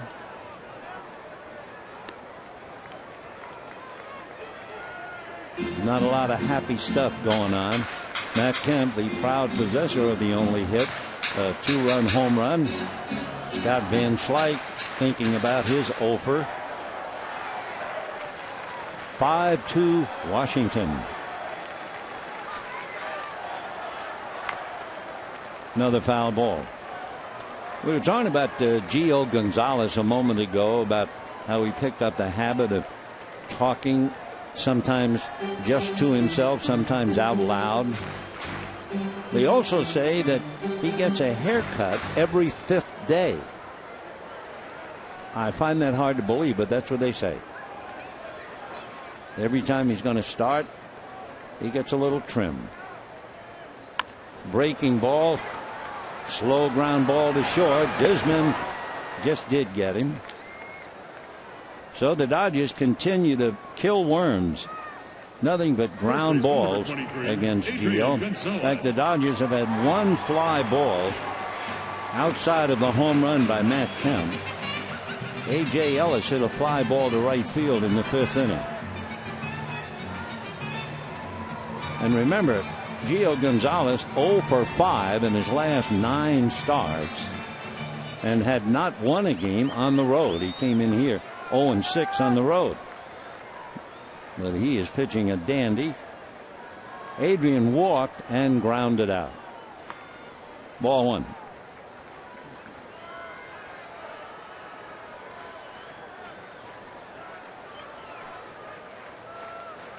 Gonzalez, 19 home runs, 91 runs batted in, and a drive to left on his horse as Bryce Harper backs it off. So Gonzalez hits the 2nd fly ball. It's a tough night when you're counting fly balls. And at the end of 6, 5-2 Washington.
Dodger Baseball on Sportsnet LA is brought to you by Subway. Get a great deal on this month's $6 foot-long special, the Italian BMT, or the $3 6-inch Select, the Sweet Onion Chicken Teriyaki. Subway, eat fresh. And by your Southern California Mazda dealers. 7th inning, 5-2 in favor of Washington. Half a day's work, half a day's moon. Brandon League will be the 4th Dodger pitcher. New wrinkle here, and I found that very delightful. I can remember as a little boy going to the schools and then on to a movie, and you would sing to a song on the screen, and they'd always say, "Follow the bouncing ball," so you'd know all the lyrics. And they tried it here. It was terrific. 5-2 Washington. Gio Gonzalez, the pitcher, leading off. He's allowed just one hit and probably drives one to center. Puig going back. It's over his head, and it's going to go to the wall. And Gonzalez on his way into second base, and he is there standing up. So Puig, with the pitcher up, played shallow, and he got burned. Number 2, Denard Span. So Gonzalez, a double over the center fielder's head. Puig tried to go back, reached up, but couldn't do it. For Gio Gonzalez, he had 2 hits. He did have a home run, and now he gets a double. So Span and Rendon and Worth due up. Denard Span line drive out to Adrian Gonzalez in the first inning, and then home runs in the third and in the fifth. Span in his last 38 games is hitting .361, and over that stretch since the 23rd of July, he's the number 3 hitter in the major leagues.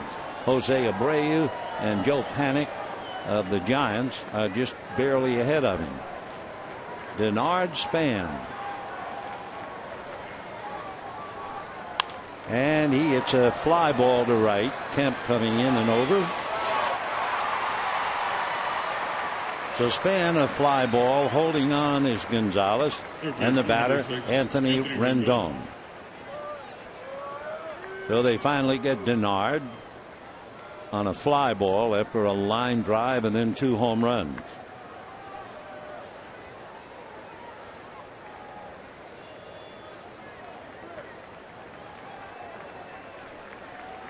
One out, 7th inning, 5-2 in favor of Washington.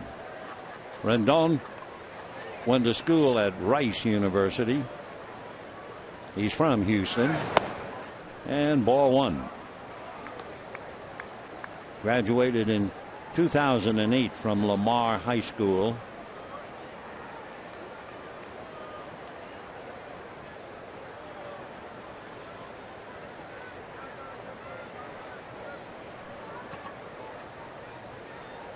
One ball, no strikes, and he drives one to right. Kemp has to go back on it on the track. Short hops the wall and bounces back towards the infield. So Gonzalez will score on a double by Rendon, and it is 6-2 Washington.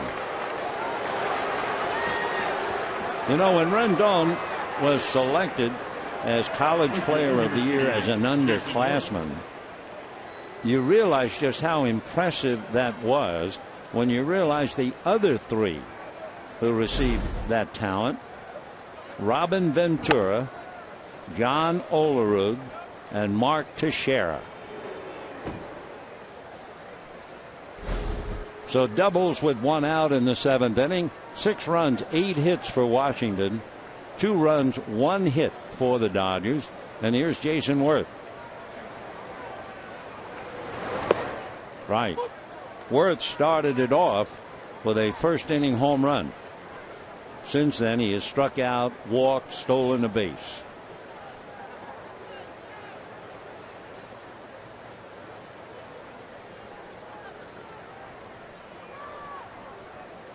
Oh and 1.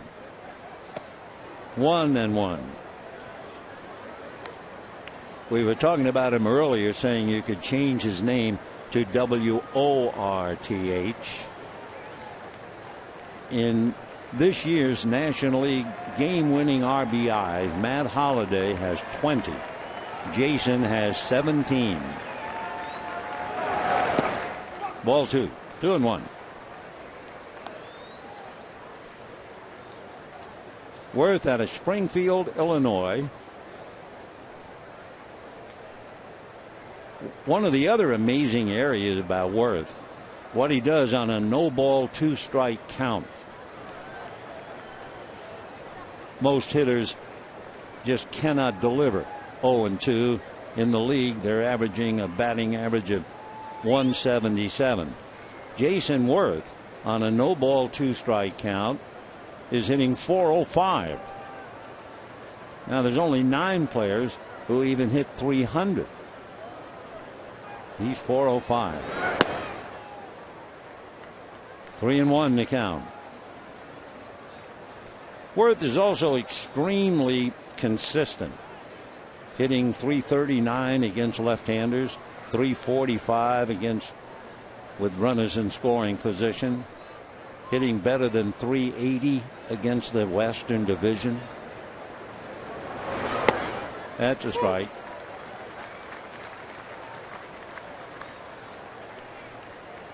In August, he hit .320. In July, .337.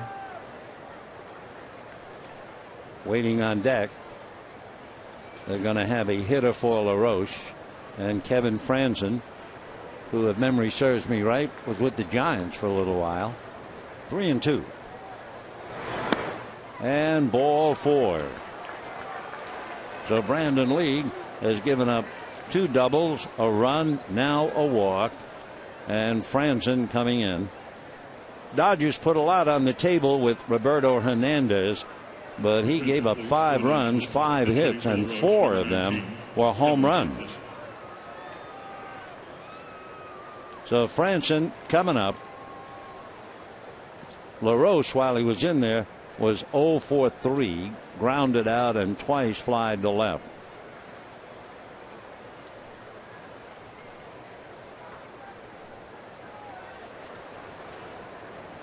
Franzen was with the Giants. Kind of remembered that.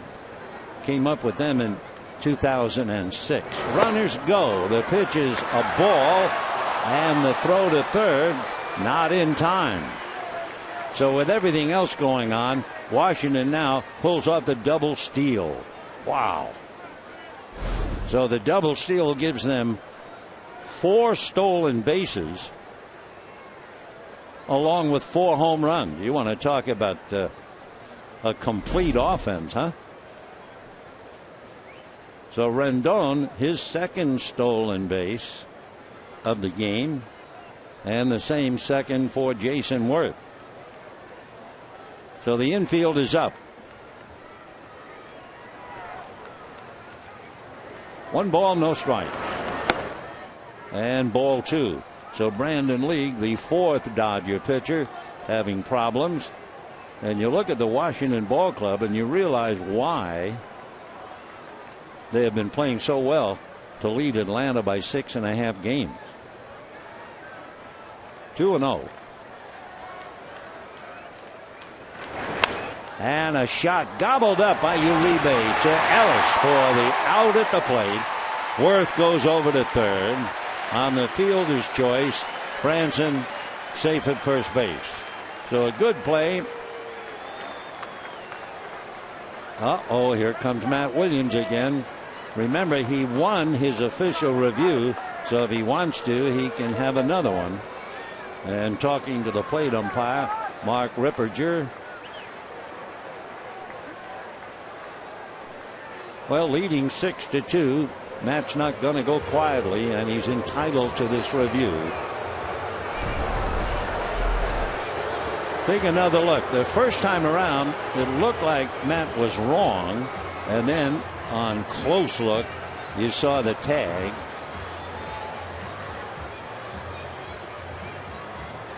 Now Ellis has the ball. He is blocking the plate. We'll just wait and see. But Uribe made a good play on the ball hit by Franzen.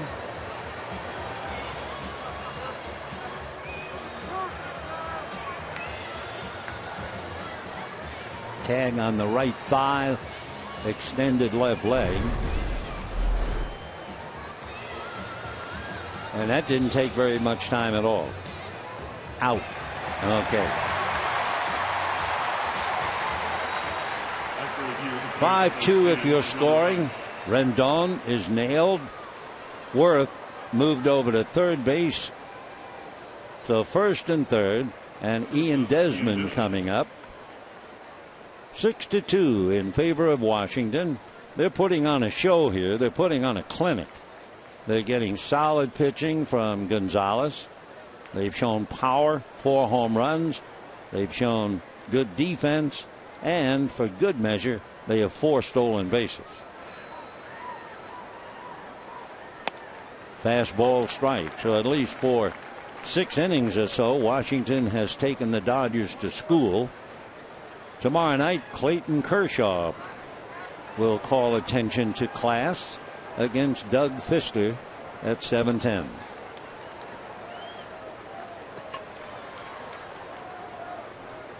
Two down, first and third. That's a strike.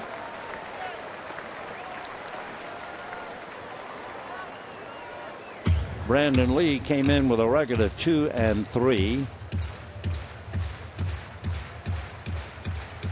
League has 4 wild pitches.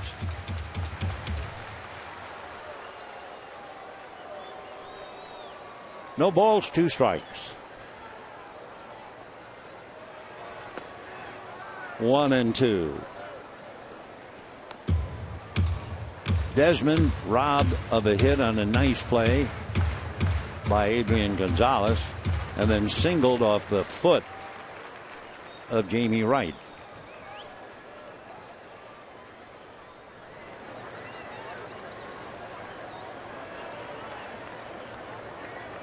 One and two. And a slow roller to short. Hanley on the move and throws him out. So Washington gets one and has one cut down at the plate. And at the end of 6.5 innings, the Nationals holding on 6-2.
Six to 2 in favor of Washington. They've taken over since the 3rd inning. Dodgers have not been able to do a thing as we start the 7th. And Kemp promptly opens up with a base hit to left field. That is the 2nd Dodger hit. And Matt's 2 for 3. Scott Van Slyke coming up, struck out, grounded out. As we told you, the Dodgers, they've been Jekyll and Hyde all year in a puzzling way, where they struggle at home and they do exceptionally well on the road. That's a strike. And when you look at what the Dodgers have done against left-hand starters, the puzzle continues. At home, 8 wins, 8 losses. Though on the road, 15-3. That's a strike. So the Dodgers have really been doing a lot of things backwards, as Darwin Barney talks to Carl Crawford. 0-2. Ramirez and Gonzalez trying to figure out the puzzle. Big slow pitch. Scotty kind of winding up. In the bullpen, Drew Storen begins to throw for the Nationals. Remember, Gonzalez yet to win on the road, so they're backing him up. Another new Dodger, at least for now, is getting up in the bullpen. His first name is Yimi. Y-I-M-I.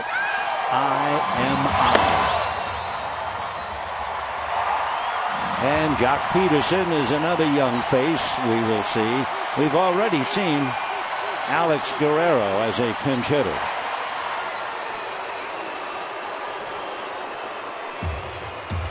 Though a couple of the kids are here getting the exposure. Peterson had a magnificent year at Albuquerque. He did something that had not been done over 80 years. 30 home runs and 30 stolen bases.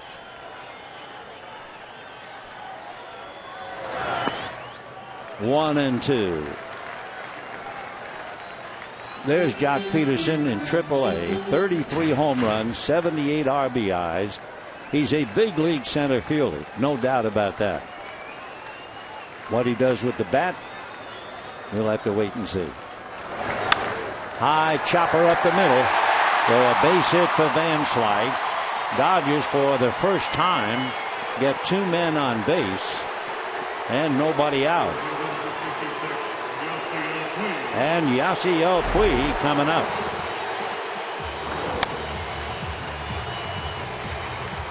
So singles by Kemp and Van Slyke. Here is Puig as the Dodgers try to get back in the game and also wake up the crowd. The most life the crowd has shown since the first inning would be when they were following the bouncing ball and singing.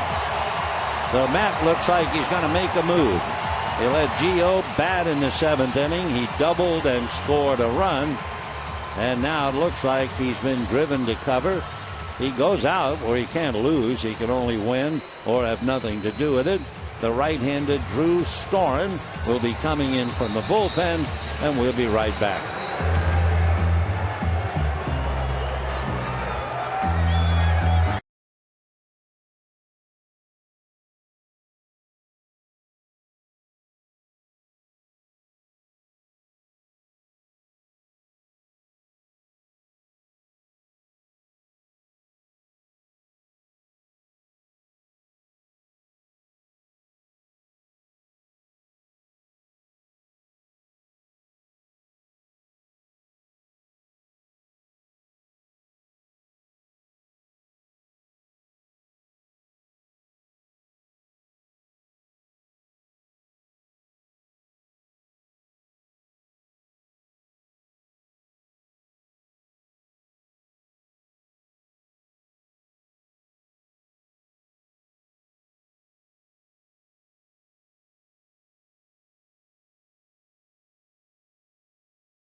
Bull scored a run, and then in the seventh inning tapped out with back-to-back singles.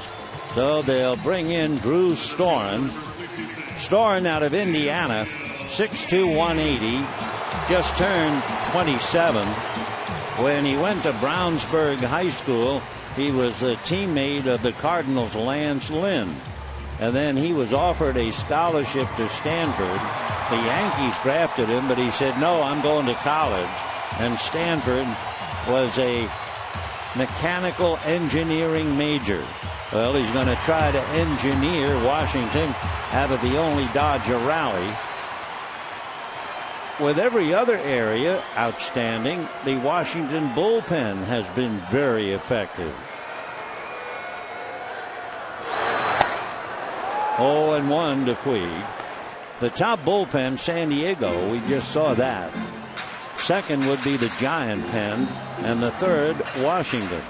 The top three in the National League. The Dodger bullpen would be ninth. Washington relievers, by the way, have allowed only 21 home runs. That's lowest among the National League bullpen. 0-1 to Puig. Fastball, and he's in a hole. 0-2 the count.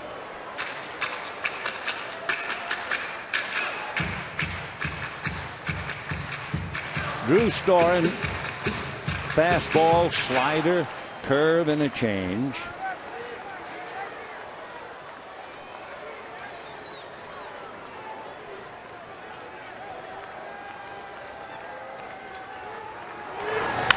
Pulled foul outside of third down the line. Storen's earned run average 1.4. And his strikeout to walk ratio is 3-1.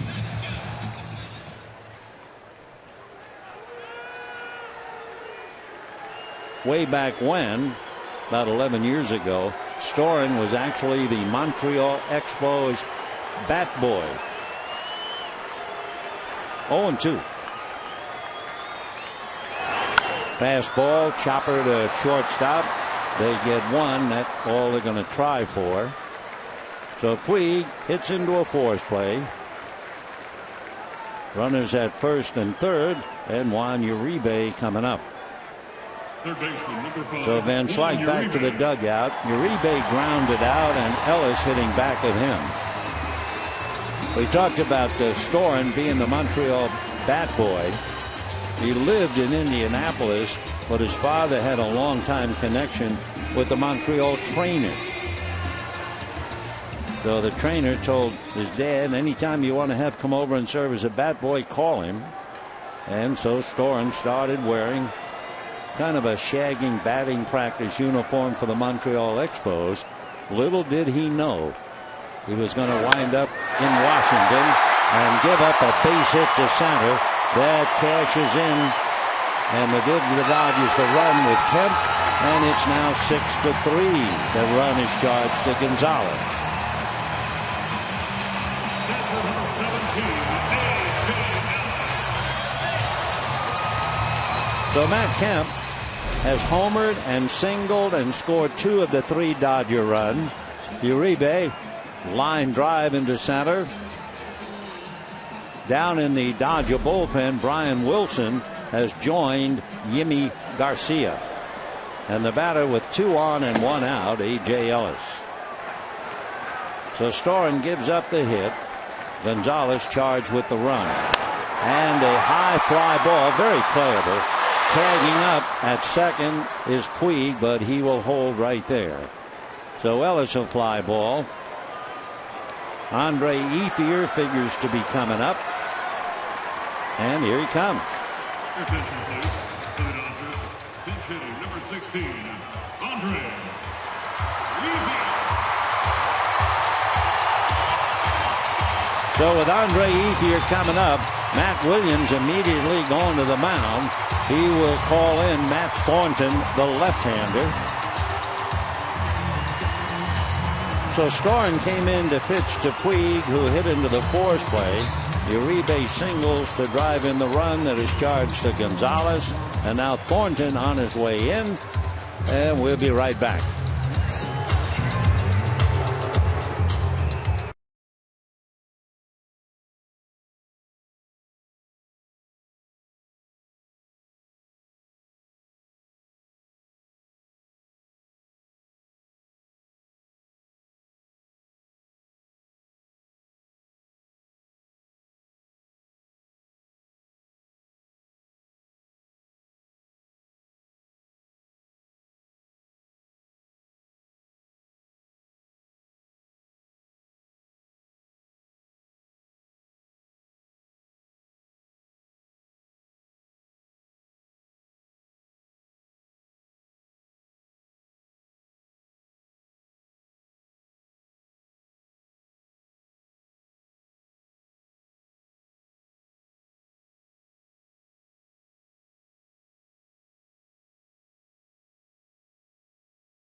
At-Bat premium features for only $4.99.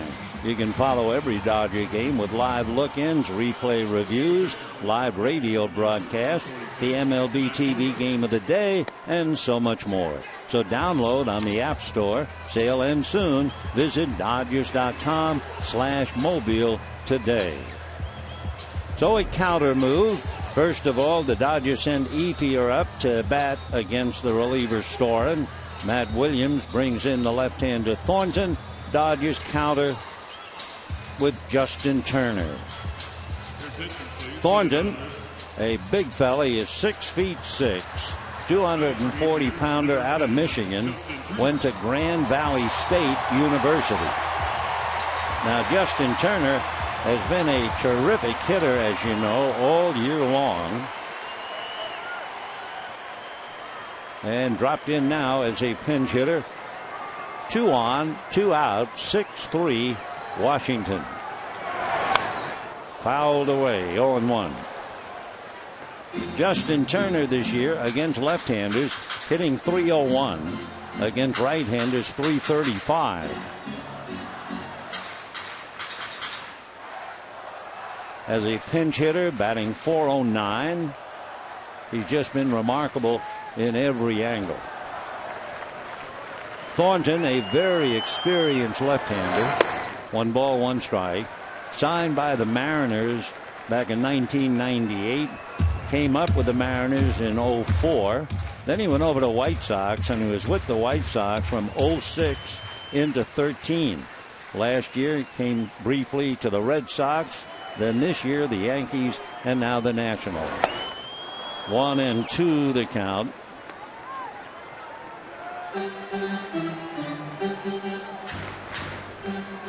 Justin Turner off the bench with 2 out. You watch Thornton pitch, and he's another miracle. He had Tommy John surgery. Basically, fastball, slider, and a changeup. And got him. High, hard fastball at 96. Down goes Turner. The Dodgers wind up with 3 hits and 1 run. And at the end of 7, it is 6-3 Washington.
Six to 3, and a bright moment for a young man. His first name is Yimi, Y-I-M-I,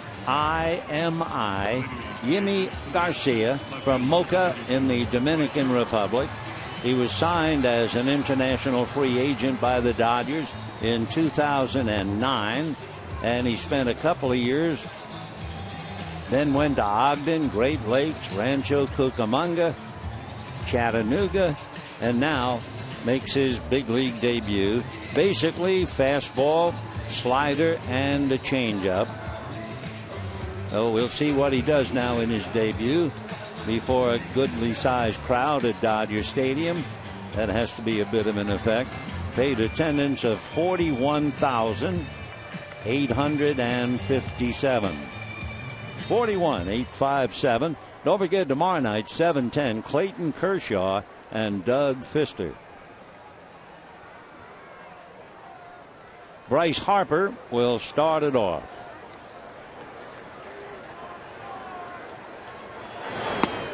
Fastball missing the outside corner. Ball one. Harper has struck out, popped up, struck out again. Bryce 0 for 3.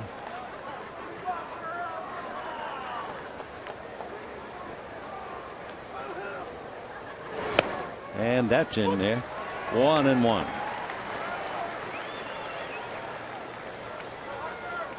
Game one of the 3-game series. We were talking earlier about young Bryce Harper at 20 years of age hitting in the 3 slot in the lineup. He probably bangs that into right field. When he was a teenager in 2012, Bryce Harper had 22 home runs, most ever by a team. Only Tony Canigliaro of the Red Sox, he hit 24 when he was a teenager. So Harper, a line single. Now the batter is Wilson Ramos, grounded to third, grounded to second, flied to right. 0 for 3.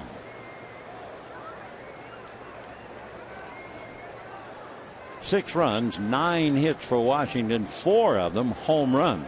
That's been the difference. Dodgers 3 runs, 4 hits, 1 home run.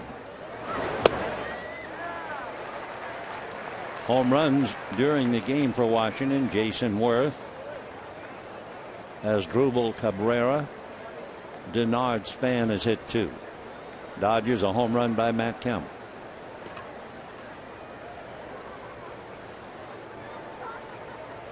No balls, 1 strike. Slow breaking ball. 0-2.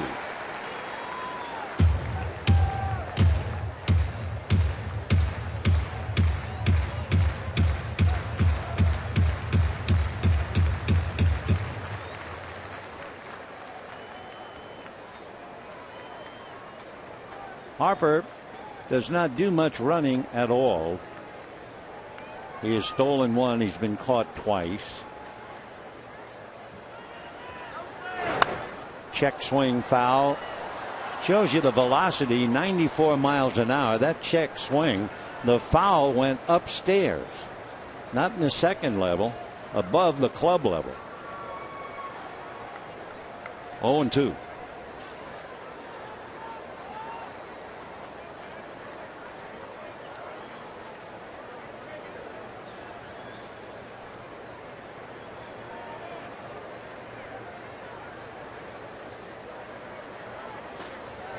And another breaking ball way up.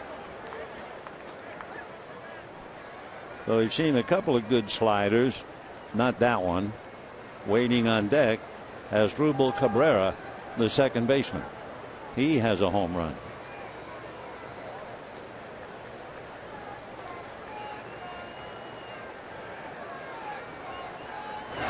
And ground ball backhanded by Hanley. They get 1. They will get 2.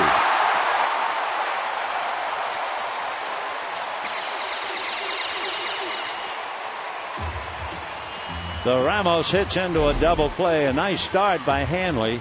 By going down, that took a little bit of time.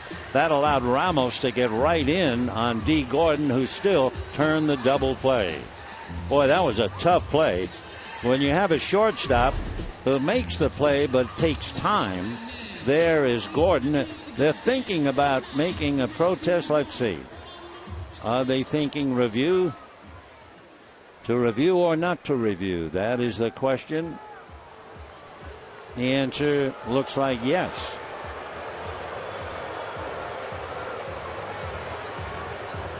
it was a question, I guess, of Adrian Gonzalez, whether he was on the bag. Hanley went down. That took some time. Got it to Gordon. Ramos got right into Gordon. And D's going to jump as Harper makes the slide. And now here's the close play. The ball, the foot. Is the foot still on or is it off? We had one play decided recently by a cleat. So Ramos hustling. And he is going to be out. So Adrian just did keep his foot on the side of the bag. And it's a double play. 6-4-3 and a particularly good play by D. Gordon.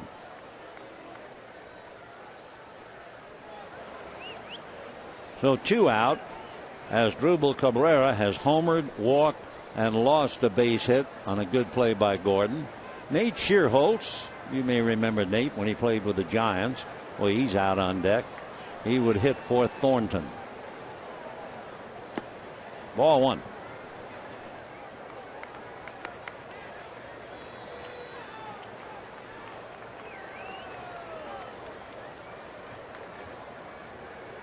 Cabrera robbed of a base hit. You may remember Gordon out on the grass on his knees to throw him out in the 6th inning. High fly ball to right field and deep. Back goes Kemp on the track. Reaches up and makes the catch. So, welcome to the big leagues. You got a big league double play and a fine outfield catch. And Garcia gets through the 8th. Look at Kemp. How much room do I have left? Just enough. I'm able to just grope and reach up. That'll do it.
Bottom of the 8th inning, 6-3 Washington.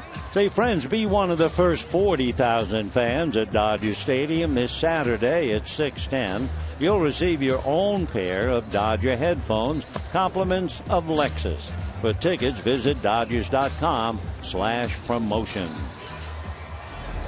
Well, the rather amazing Tyler Clippard coming in. If you don't know his background, there are those who swear he has a rubber arm. He's been in 62 games, but his last years with the Nationals, in 2010, 78 games. The next year, 72 games. The next year, 74 games. The next year, 72 games. And right now, this would be his 63rd game this year with an earned run average of 1.8. D. Gordon way out in front, 0-1 to count. Gordon, 3 ground balls, one of them a bunt. Facing Clippard with a fastball, curveball, and a changeup. That changeup is a killer. What they call a circle change, where the index and the thumb touch on the side of the ball. 1 ball and 1 strike to count.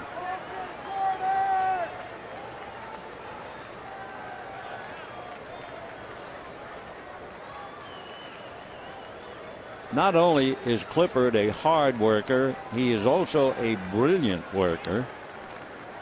1-1. That drops in there. Big slow curveball. Here's what he's done so far this year. Right-hand batters are hitting .124. On the road, the batters are hitting .129. If he gets 2 strikes like now, the batter's hitting .109.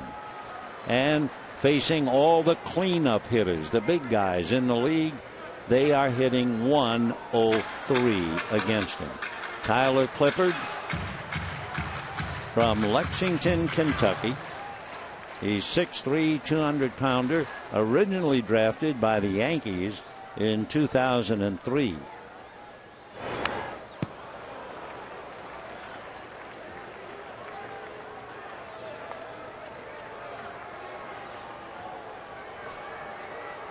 So Gordon somehow trying to lead the Dodgers back. They have been stunned tonight. 4 home runs by Washington, 4 stolen bases, including a double steal. They have done everything well. Fastball hit up the middle, backhanded by Cabrera, and throws him out. So Gordon can buy his way aboard, and we have 1 out in the 8th inning. Nice play by Asdrubal Cabrera and Hanley Ramirez, who is 0 for 3 coming up. 1 away. Interesting to see Clippard and realize that in his first 2 years in high school, he couldn't make the team. And in a junior, he started to win a few games, and the rest is history.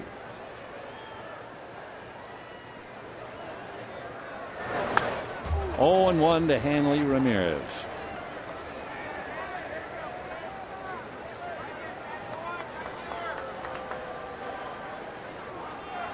Hanley today grounded to third, struck out, grounded to short. 0 for 3.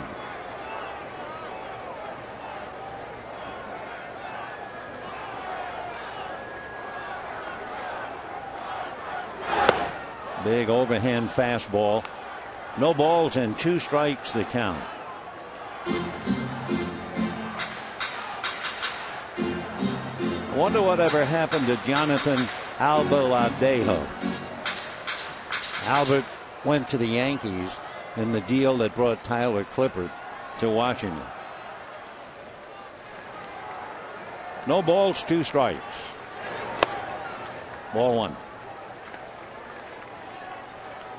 Tyler basically opposite Gonzalez and Hernandez when he's on his game. Tyler is a fly ball pitcher.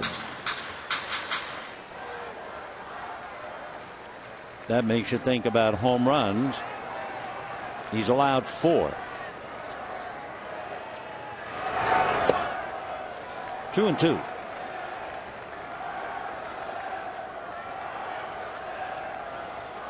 Hanley with Adrian Gonzalez on deck. 6 runs, 9 hits for Washington, 3 runs, 4 hits for the Dodgers.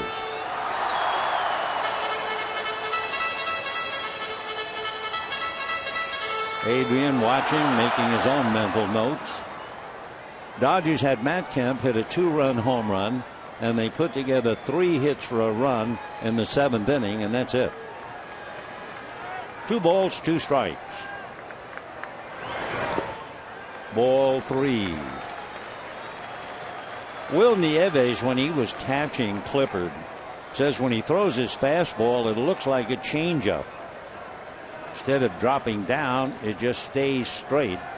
Hitters don't seem to pick up the rotation, and they don't recognize the changeup at all. 3-2. check swing, little dribbler. Cabrera will make the play.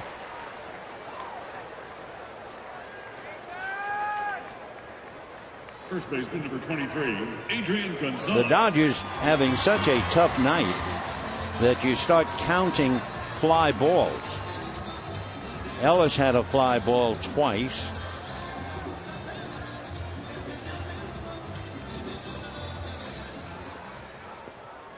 That's it. Discounting base hits.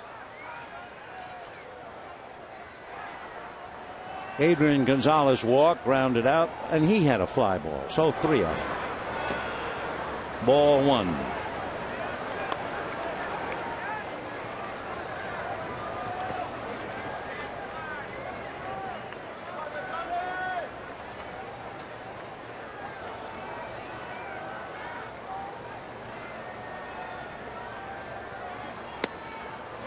There's that change. Dropped early. Adrian spotted it. 2-0.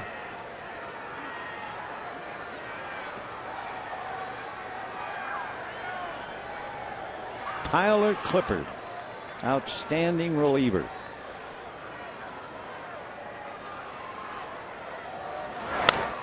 Little ground foul. Adrian walked, rode home on the home run by Kemp, grounded out and flied out. So one of the 3 fly balls. We thought Hernandez would have something like that, but instead Roberto gave up 4 home runs and he was done. Fastball, 1 hopper, speared nicely by Cabrera. That'll be that. Though the Dodgers go 1, 2, 3 in the 8th, and at the end of 8, it's still 6-3 Washington.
Holding on to a 6-3 lead. 6 runs, 9 hits, no errors for Washington. 3 runs, 4 hits for the Dodgers, who have been out homered 4-1. Yimi Garcia made his big league debut in the 8th inning. Gave up a base hit but got a double play. And now he'll be starting the 9th inning. Nate Schierholtz will come up and bat for Tyler Clippard. So the veteran outfielder, first baseman, Schierholtz checking in. At one time, his trademark was the fact that he did not wear batting gloves. Well, he has capitulated for sure. Now he wears 2 gloves. So Nate checking in.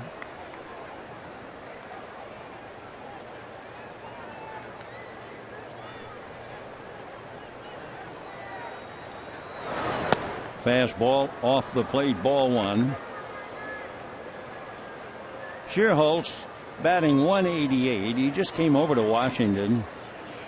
He is 1 for 11 wearing the national uniform.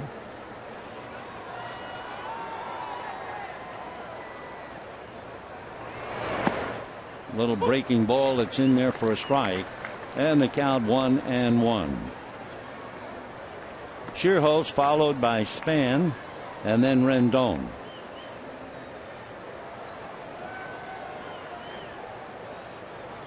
They picked him up basically as a pinch hitter. He's a career .284 pinch hitter. Fouled away.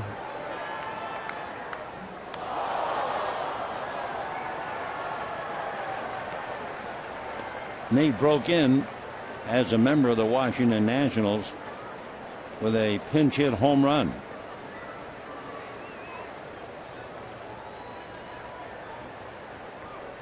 One ball and two strikes.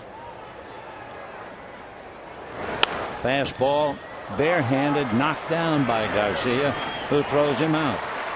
Ball was not hit hard, and Garcia just flagged it with the bare hand. Center fielder, Denard Span. So one out, top of the ninth, and Denard Span coming up, lined out, homered in the third, homered in the fifth, flied to right in the seventh. 3 RBIs, hitting .300.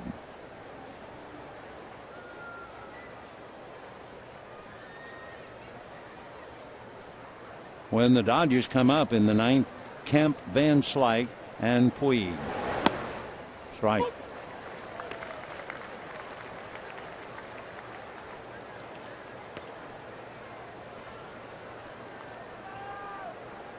Span planting that back foot, making himself very comfortable. I would hate to have seen him face Don Drysdale doing that.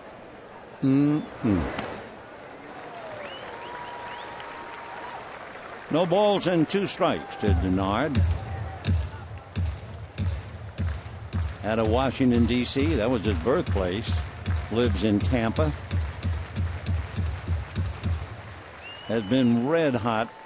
We mentioned it earlier, in his last 38 games, hitting better than .360.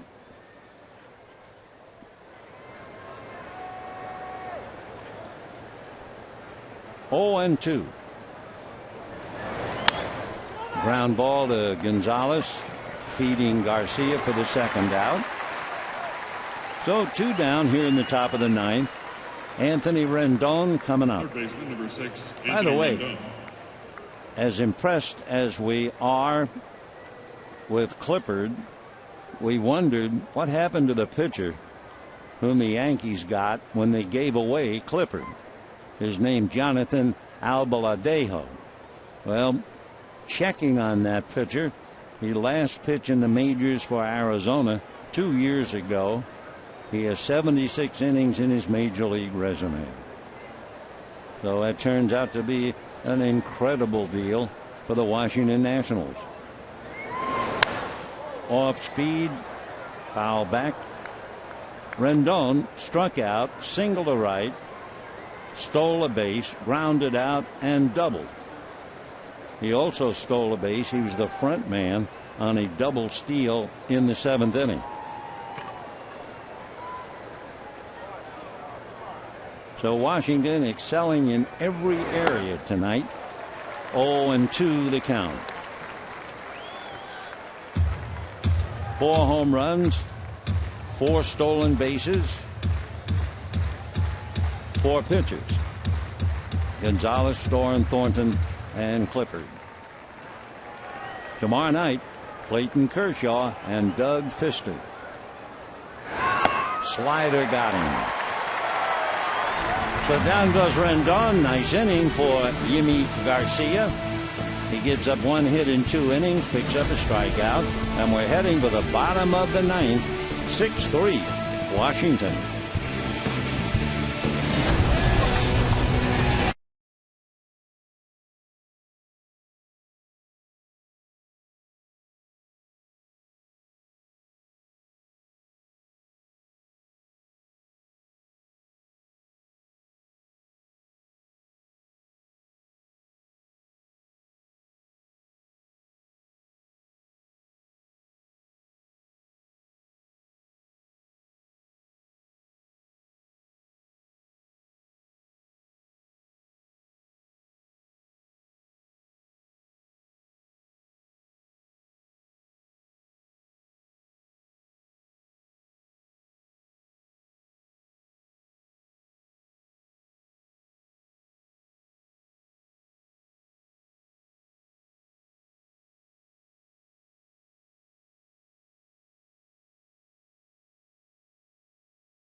Bottom of the ninth inning.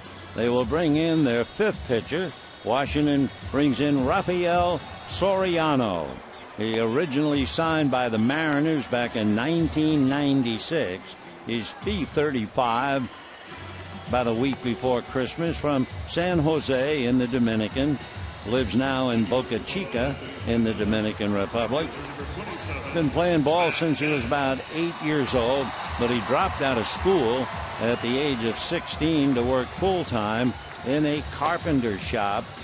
And a friend told Soriano that he had signed a contract with the Hiroshima Carp in Japan. And they had a Dominican academy in San Pedro de Macorís. So he worked out with the Carp. Then they found out he was 16, so he was too young to sign. And he had to leave and go back to work. He'll be facing Matt Kemp. Soriano, you get the feeling, has faced almost everybody since he came up in 2003. Matt Kemp has a 2-run home run, grounded to third, single to left, and scored a run.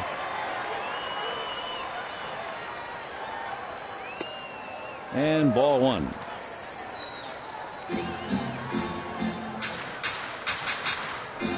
Matt, 17 home runs, 66 runs batted in.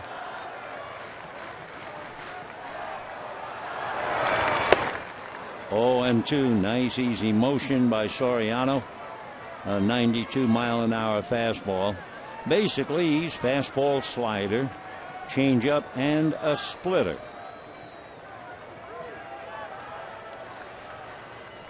1-1. Another fastball at 93.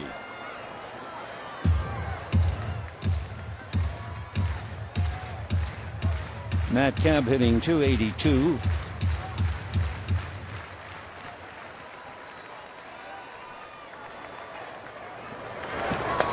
And that takes care of Matt Kemp.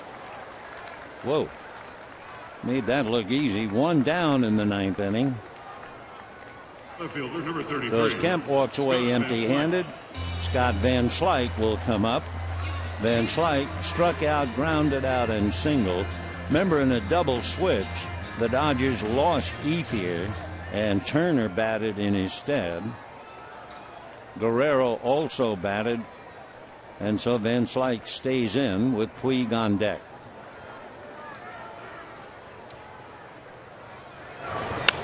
High fly ball into shallow center. Here comes Spain. So 2 down in the ninth inning. Dodgers going very quietly. That would be their 4th fly ball. That's all. And the batter, Yasiel Puig, his struggle continues. Twice he grounded to second base. Last time up, hit into a force play. The Nationals were not always this impressive. I mean, back the 27th of June, they were just 3 games above 500.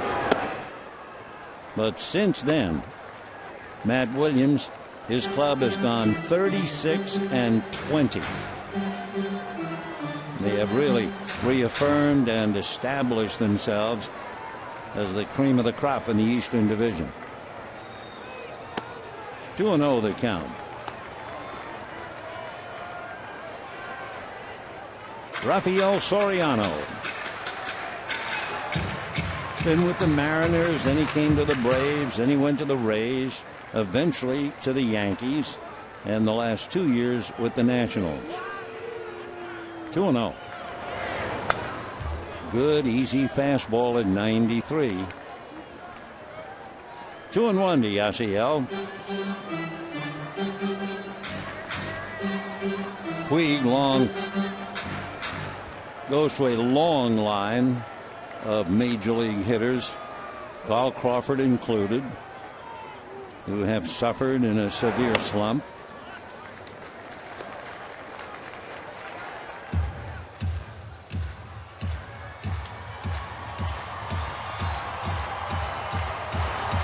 Three and one the count to Puig.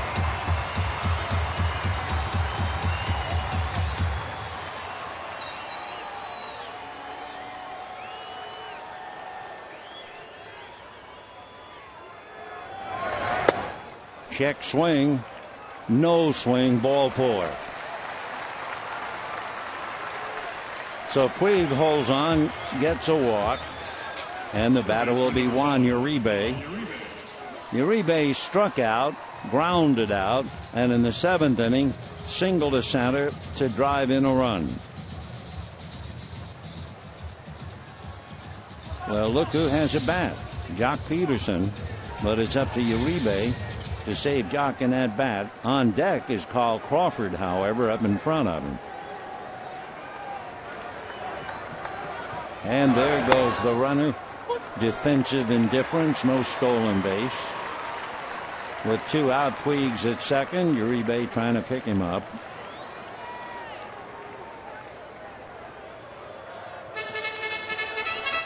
If nothing else, the Dodgers getting a couple of young players' feet wet.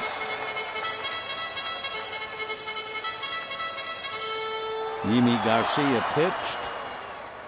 Alex Guerrero pinch hit. And if they can get down to him, Jock Peterson. 0-1. 0-2. Uribe acted like he was guessing on that pitch. Thought it was a fastball, but it was a slider. 0-2.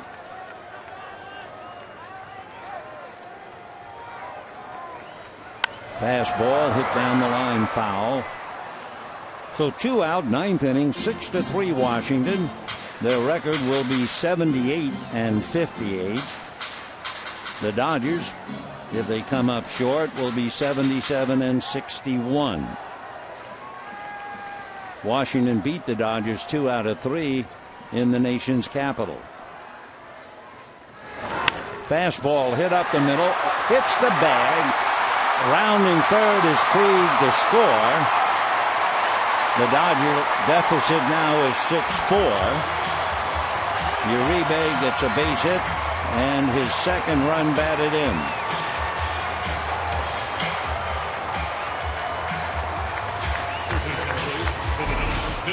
Take another look. Ground ball up the middle.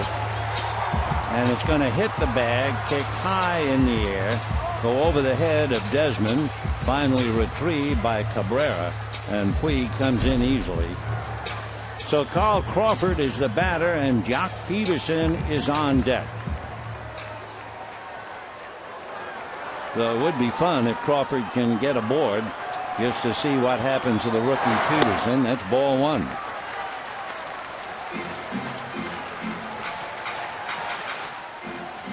(6-4) Washington. Crawford batting .264, 5 home runs, 30 runs batted in.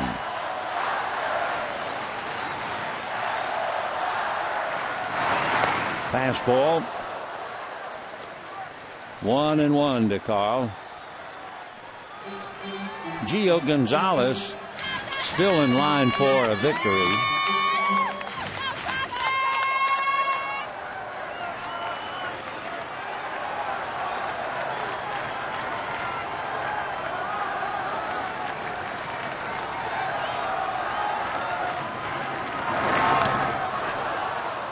Going after that slider down, 1-2. Kenley Jansen gets up and begins to loosen up just in case of a 9th inning miracle. Xavier Cedeno, a left-hander, gets up now in the Washington bullpen just in case.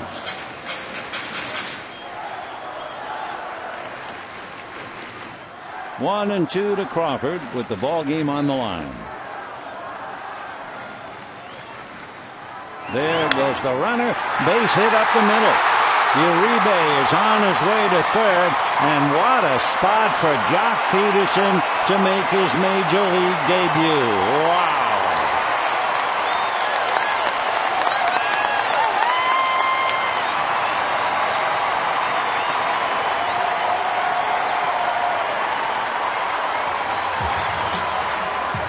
Well, he had a magnificent year in Albuquerque, but it is a long way from Albuquerque to Los Angeles. Number 65, Jock Peterson.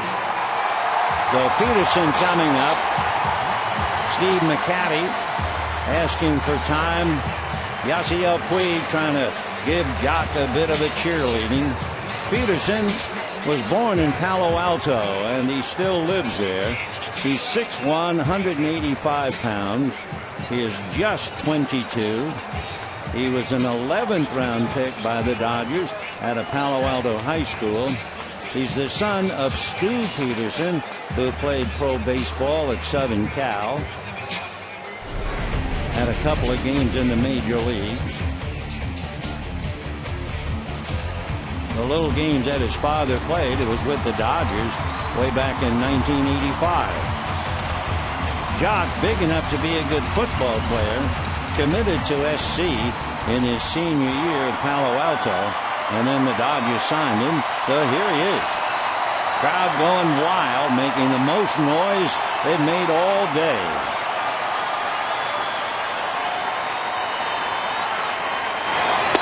And ball one. Peterson, 30 home runs, 30 stolen bases. But that was Albuquerque. So the kid against the veteran, and another kid cheering from the dugout. 1 ball and no strikes. Back on Crawford. And of course, Crawford, representing the tying run, has also stolen 21 out of 26.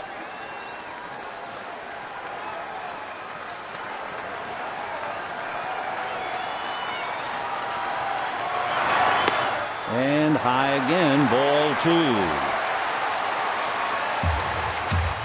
Yeah, I would let out a big sigh as well. Kershaw tomorrow night, and Peterson right now. Hanley perhaps remembering his first major league at bat. I don't know if it was in such a pressure spot as right now for young Jock.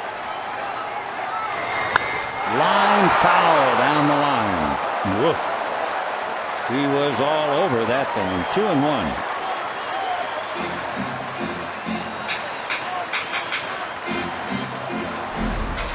Take another look at that swing. That's the swing that produced 30 home runs. However, only a loud strike. 2-1. Crawford and Uribe at the corners. Crawford the tying run. Crowd groaning. 2-2.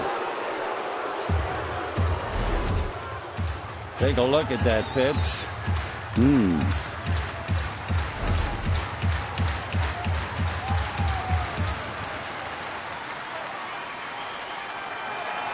All right, deuces wild.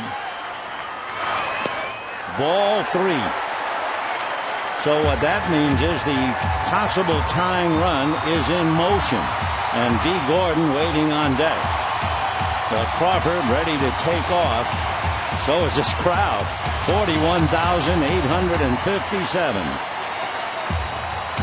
And young Jock trying to remain calm. Heart probably beating louder than the crowd.